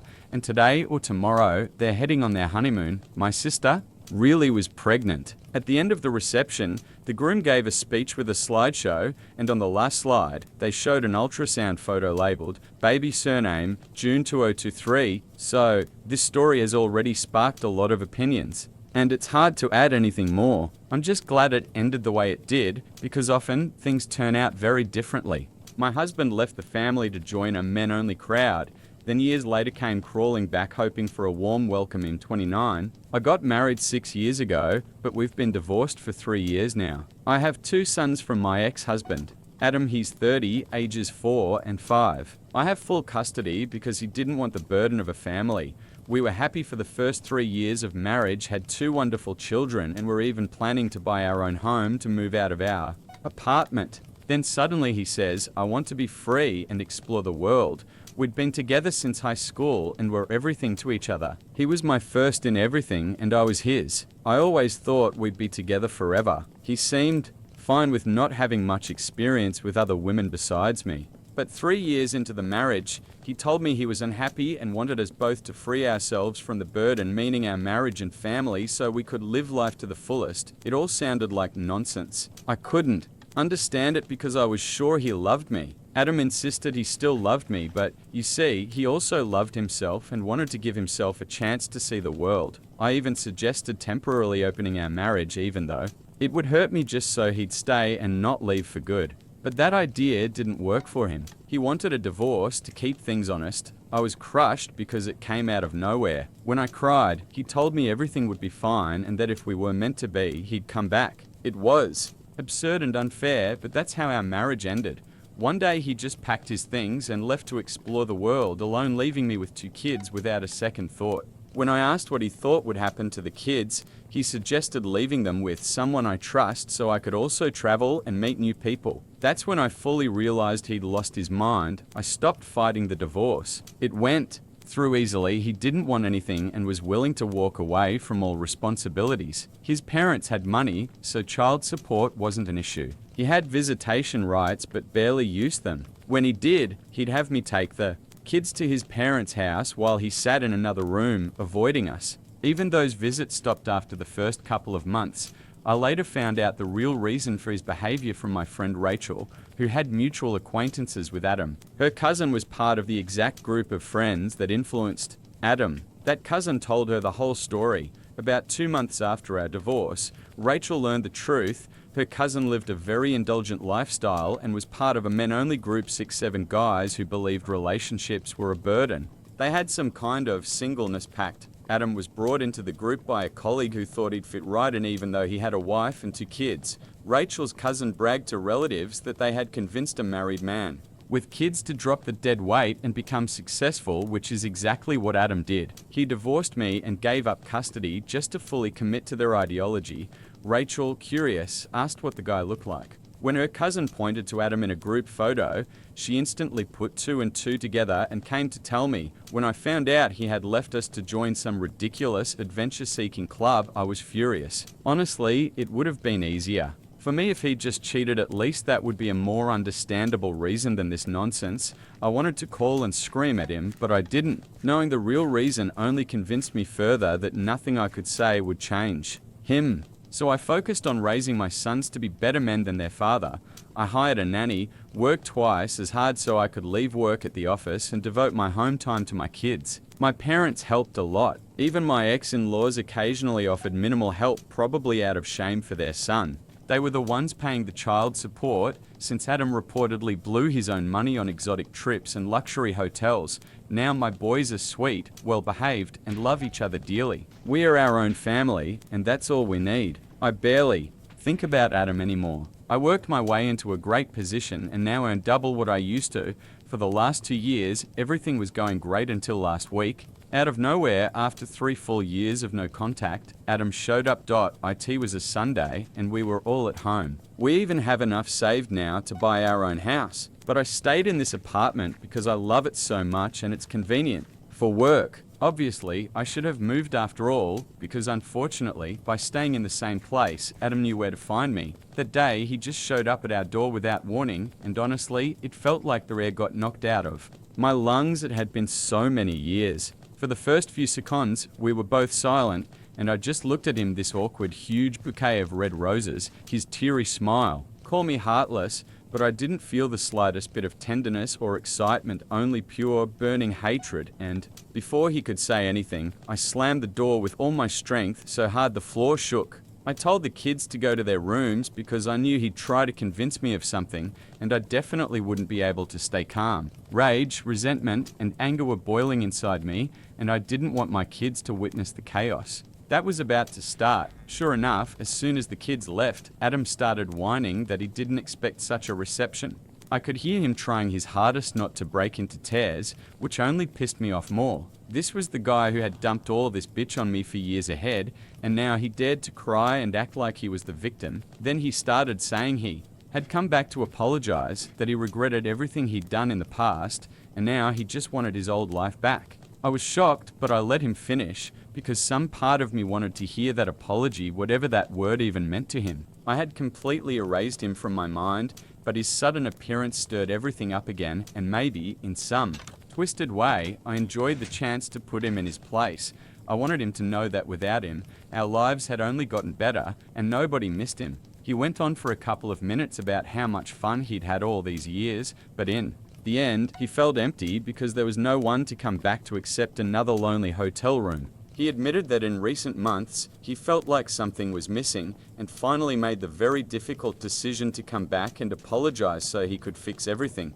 Turns out the thrill of traveling and exploring life with his new group of friends had burned out within a few months, but he clung to that lifestyle because he was afraid to return. He thought that since he'd sacrificed so much for it, he had to stick with it until the end. But now, he just wanted to get it all back. The more he talked, the more I wanted to open the door and punch him in his stupid face with all my strength. I couldn't listen to this nonsense anymore, so I told him to leave us alone, that I didn't want to see or hear him again. But Adam being Adam, he was sure that if he kept rambling and begging at my door, he'd convince me eventually at some point. It got extremely annoying, and the kids needed to be called for dinner, so I just banged on the door and yelled that we were no longer a family and that he should get the hell out. I think that actually stunned him, because after that, I didn't hear him anymore. When the kids were having dinner, I immediately called my lawyer and told him everything that had happened just in case. Then I called my parents, told them about Adam's visit, what he said, and how I responded. They assured me I'd done the right thing and had nothing to worry about. I didn't call my ex-in-laws, I didn't even know what to say to them, and I'm sure their son will tell them himself anyway. But as soon as I finished those calls, Rachel rang. Since she was the one who once told me the truth about why Adam left, I answered, already guessing she had something important to say, and I was right. The first thing she asked was if Adam had come by. I said yes, and then she told me her cousin had just called her to explain exactly why he had come back. Rachel and I are very close friends, and ever since she passed me that information from her cousin, she's told him to inform her immediately about anything related to Adam, because I was the one he dumped back then. When her cousin found out about me, I think he suddenly stopped feeling proud about recruiting Adam. I don't blame them, it's Adam's fault alone for being such a spineless coward. Her cousin promised to keep us updated about Adam, and even contacted me once himself to apologize. I forgave him, I had no grudges, but of course, we didn't become friends. He had been telling Rachel what Adam was up to, so I'd always known what was going on with him. By the way, after the divorce, Adam had blocked me everywhere, and now her cousin reached out to Rachel again to tell her the truth about why Adam had returned, and she passed it on to me. Apparently, their group had a shared chat since they first met. Just a couple of hours before Adam showed up at my door, he wrote in there about his plan. The guys seemed to support him at first, but Adam suddenly exploded, accusing them of fake support. He yelled that they had betrayed him because he'd sacrificed his whole life, left his wife and kids to live like them, but it turned out that over the years, they'd all gotten into relationships, and now he was the only one left, like the last idiot who actually ditched his family just to party with the boys. And meanwhile, those guys, most of them are now dating someone. They told him it wasn't fair to expect them to stick to the same ideology forever, especially since their whole no women philosophy was something they came up with when they were young and stupid. Now most of them are in their 30s and don't need that lifestyle anymore. In fact, a couple of them have been in serious relationships for over a year, and one of them is even engaged. So all their macho bragging from back then could just be tossed in the trash, and the only person who truly got screwed over was Adam, but he turned out to be the only idiot who believed all that nonsense they were spouting. As a result, a serious argument broke out between Adam and those guys, the very same people who once congratulated him for leaving me, but now they themselves want the life he gave up for them. And even though they were still trying to support him when he said he wanted everything back, it wasn't enough for him. He wanted them to apologize for making him leave his wife and kids. That's what the whole fight was about. The guys refused to apologize, and rightly so. They were just sharing their views, but none of them ever told Adam he had to leave us to be part of their circle. Of course, he would have had to give up the idea of traveling the world and living like them, since he had obligations at home, me and the kids, but he still could have stayed friends with them. No ultimatums were ever given. He left us of his own free will for the life he thought he wanted, just so he could fit into the group. And now he's doing the same thing again now that most of those guys are in relationships. He once again felt the pressure, once again wanted to be like everyone else. And that's the real reason he came back, not out of a sense of duty or emptiness like he tried to tell me. When I heard all this from Rachel, I started shaking because I had actually felt guilty for kicking him out. That's why I called my parents, wanting to hear that I'd done the right thing. If I had known all this beforehand, he really would have gotten it from me. But Rachel's cousin had been swamped at work, and while all this was being discussed in the group chat, He wasn't checking his phone, so he didn't know anything. Later, when he had time and saw the messages, he told Rachel right away, and she called me. So I only learned all this after Adam's visit, but now that I knew the real reason he came back, I decided once and for all that I would never let him back in, and I wasn't going to feel guilty anymore. He never once felt guilty about what he put me and the kids through, so why should I feel anything? He's just a terrible person, curve period. I mentally prepared myself for him to try crawling back again, but it never happened. For the next couple of days, I heard nothing. I even asked Rachel to check with her cousin if he knew anything, but he said he had no idea because after that fight, Adam had blocked everyone from the group, even Rachel's cousin, though he hadn't even been part of the argument and only learned about it afterward. That was a problem for me because if even the cousin was blocked, I completely lost my source of information about what Adam might do next. Adam is the kind of person who, before buying a damn pair of shoes, will talk it over with 5 people. He never does anything without consulting someone. And now that he'd blocked everyone, I was in total uncertainty. So naturally, when my former in-laws called me 3 days ago, I was caught off guard and didn't know what to expect. They said they were calling to discuss what I told Adam when he came to make things right. I told them I didn't want him back, and that was that. But they started saying that all this time they'd continued to pay child support and made sure their grandkids never went without anything, so I had no right to claim that we were no longer his family. We argued over the phone because they started defending him, and in the end, I just hung up. I keep replaying it in my head, but I still don't understand exactly what I did wrong. I honestly don't think I did anything bad. But in one thing, my in-laws were right. They have been fulfilling their part of the agreement, and technically, Adam still has the right to see the kids. He just hasn't exercised it in a long time. I don't know what to do now. On the one hand, I do want my kids to have a father, even though I'm managing fine on my own, so I don't want to take that away from him, not even sure I have the legal right to. I just can't make sense of anything right now. The only thing on my mind is my children. Am I wrong for telling my ex-husband that me and the kids are no longer his family after he abandoned us for 3 years? First update. Hi everyone. Thank you for your comments and support. I've decided to file an appeal and try to change the custody arrangements so that Adam will no longer even have the right to see the children. I don't know if I'll succeed or not, but it's worth a try. It's been 2 days since I posted my story here, and that's exactly the advice I received from most of you, so that's what I'm going to do. My parents support me too. The fact that Adam and his parents pay child support just means they were fulfilling the legal part of the agreement, but everything else fell entirely on me. I raised our children while he was out having fun with his buddies. He can't just decide when it's convenient for him to be part of our lives and show up on his own terms. Second update today, I filed the paperwork to terminate Adam's parental rights, and honestly, I really regret not doing it sooner. I should have filed as soon as he stopped visiting the kids a couple of months after he left us, but oh well, better late than never. Many people here commented on my decision, but I take back my earlier words about not wanting to deprive the kids of a father. They never had a father around, and who knows, Adam might one day walk out again.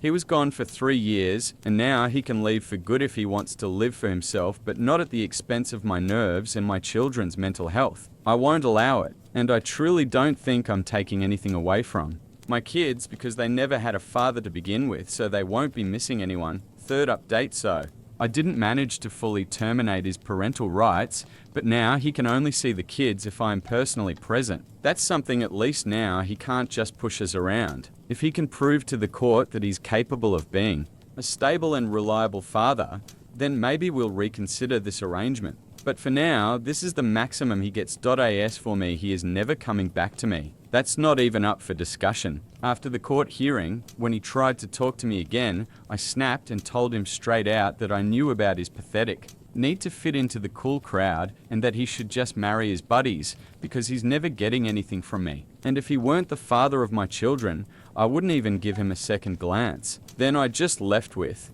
the kids, leaving him and his parents standing there with their jaws dropped. Damn, that felt good. So that's where things stand now. I don't know what will happen next, but I'm glad this at least turned out in the children's favor. They are the only ones who matter to me. Now, if Adam somehow manages to become a normal, responsible father and take on his parental duties, Maybe my kids won't have to grow up without a dad, and maybe they won't have to learn how to shave from YouTube tutorials. But if he even once tries to pull any crap again, he will deeply regret it. He's already messed with my head enough, but I will never let my children go through that, no matter what. Son chose his stepfather over me and asked me to give up my parental rights. Everyone, I'm in a really tough spot with my son right now, and I deeply appreciate if you read this with care before commenting.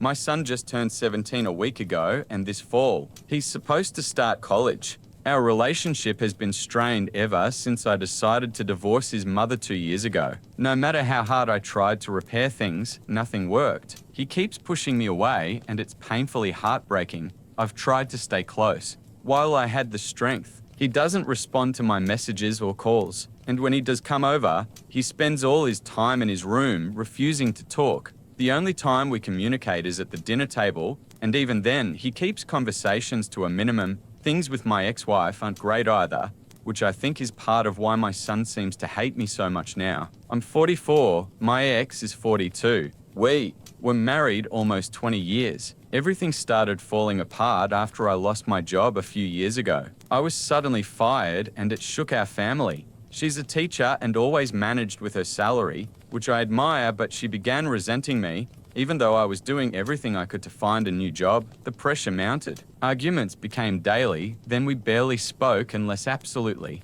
necessary. Bitterness built, and she filed for divorce. I didn't fight it. We were both exhausted, but she probably expected me to fight at least a little for our marriage. When I didn't, her hatred only deepened. During the divorce, she called me once, asking if I really planned to end it all. I told her, yes, everything we owned was divided evenly, no disputes, but our relationship was shattered. We had to work together for our son's sake, who struggled with our split. He didn't want us to divorce, and when it happened, he sided with his mother. It hurt deeply. After the divorce, we lived separately. My son naturally stayed with his mother, and I stayed with a friend. I think this is when she convinced him it was all my fault. She pulled him into our battles. It was cruel, but she wanted revenge, and she got it. 3 months ago, she married her colleague. I know him. He'd even visited our house a few times during her work gatherings. Everyone was shocked by their wedding, myself included. I don't know how long they'd been together or if she cheated,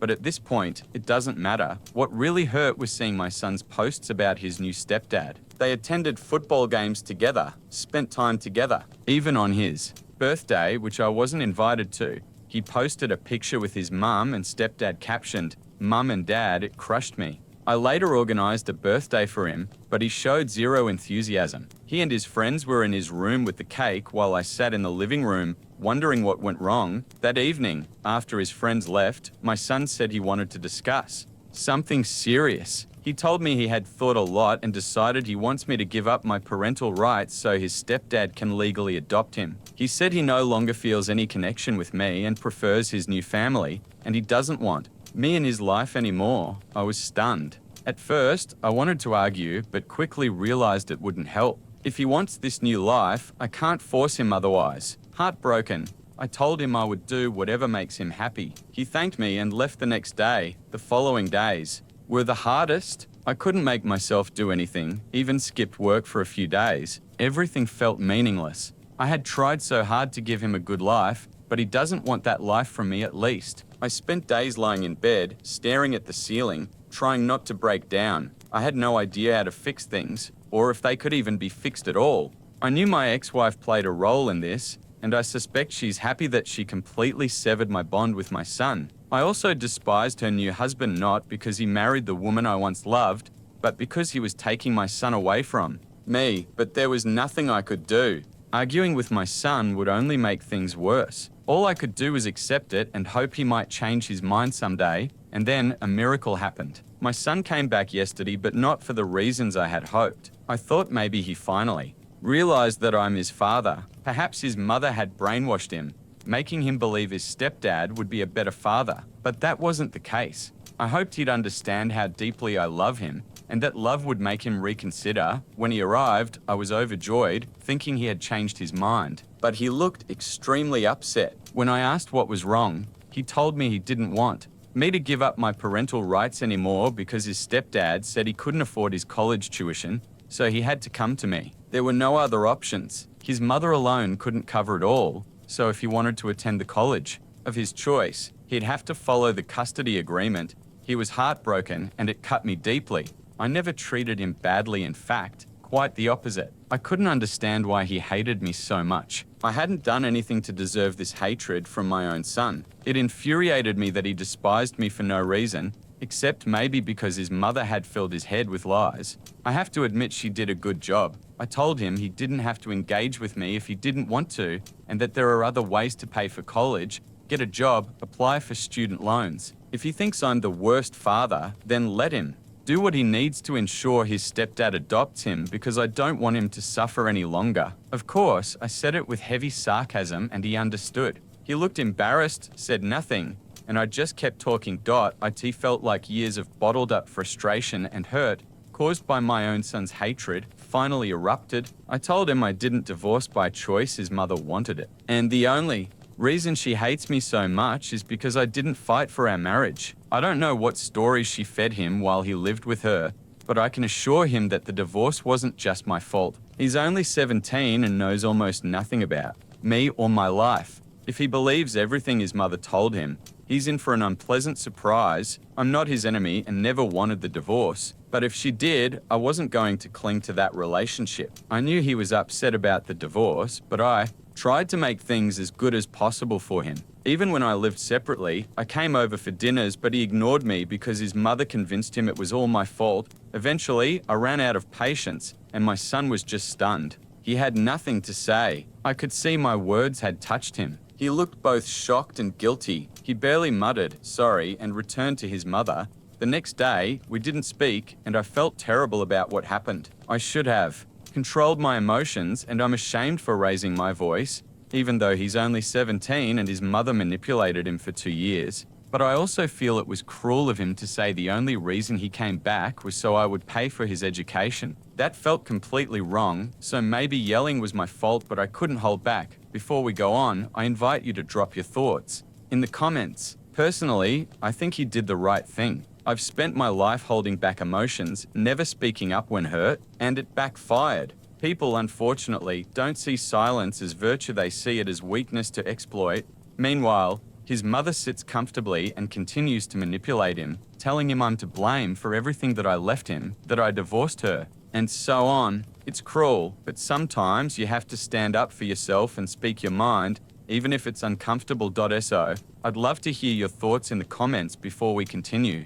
Update 1. Hi everyone. I just want to say thank you for all the support and kind messages. It warms my heart to see so many single dads connecting with my story. Stay strong, guys. I also noticed many of you asked whether I ever suspected my ex-wife of cheating. Honestly, no. Even during the divorce, there was nothing that made me think she was unfaithful.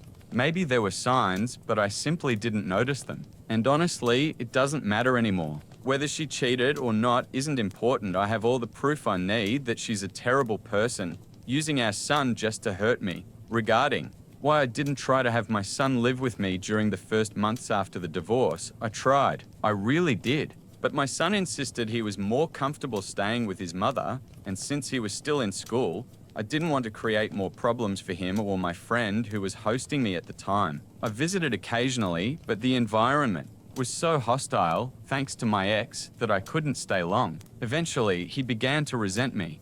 I don't know what more I could have done to prevent it. I really tried to shield him from the divorce drama, but my wife made sure to pull him into it and make him hate me. By the time I realized her plan, it was too late. My son had already drifted too far from me. It's been a few days since I last spoke with him.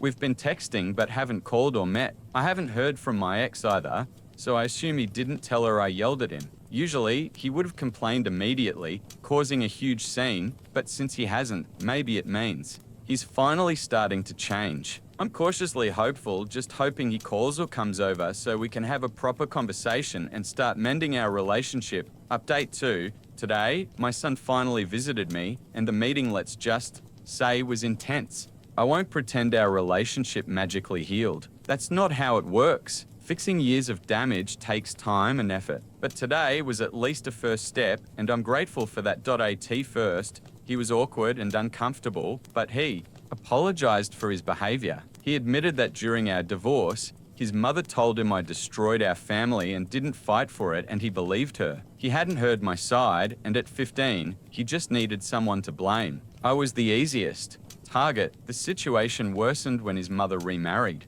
My son said it was entirely her idea to post pictures with his stepdad, pretending they were a happy family even though they weren't that close. She did it just to punish me for the divorce, hiding the fact that she filed for it. She even tried to make him believe he needed me to relinquish parental rights so his stepdad could officially adopt him, but she didn't discuss it with him. She just presented it as a fact. His stepdad was shocked and explained that while he enjoys spending time with him, he isn't ready to adopt because the bond isn't there yet, and he didn't want to pay for college if adoption happened. This upset my son deeply, leaving him frustrated and conflicted. It was a relief to finally talk and for him to start seeing the manipulation from his mother. It was an incredible day, and we managed to begin restoring our connection. I know rebuilding will take time, but this was a strong start. I told him I'm ready to forgive and start fresh, no matter what happened in the past. He promised to talk to his mother about the lies she's been telling him, and even suggested family therapy so we can rebuild in a healthy way.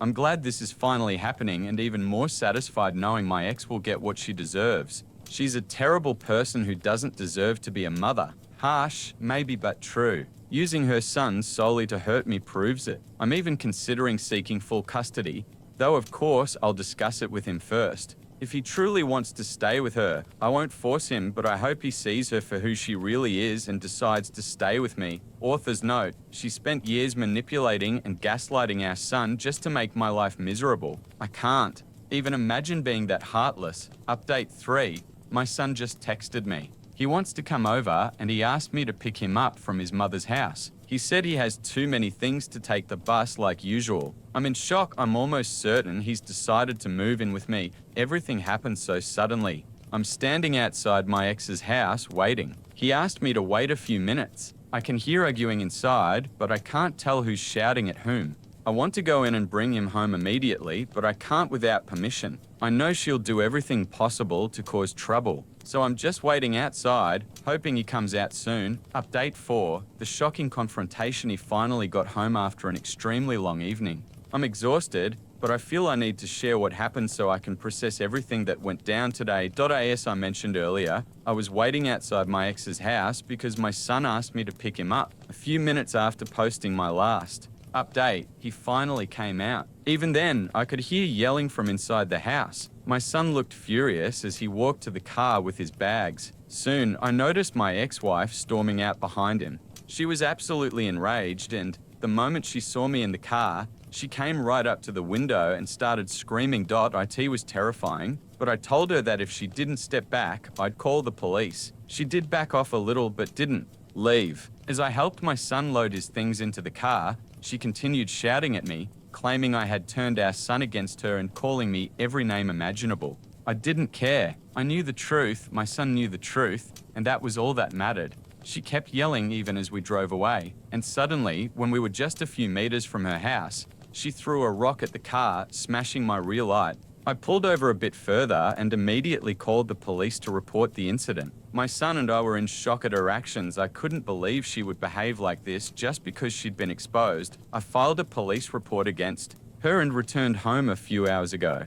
My son had a complete nervous breakdown, and I could see how badly he was affected. Tomorrow, the first thing I'll do is take him to a therapist. I've also decided to file for full custody and a restraining order tomorrow because what happened today is completely unacceptable. I still hope her current husband realizes just how crazy the woman he's living with is and leaves while he still can. I also hope to secure full custody of my son and a restraining order against my ex as soon as possible. That's it for now. As you can see, things turned out to be even more complicated and intense than we imagined. Yet, the ending feels amazing. For me, because I finally got the chance to rebuild my relationship with my son, though gaining full custody was never something I expected this soon. We don't yet know if the court will grant full custody, but I believe there's a very good chance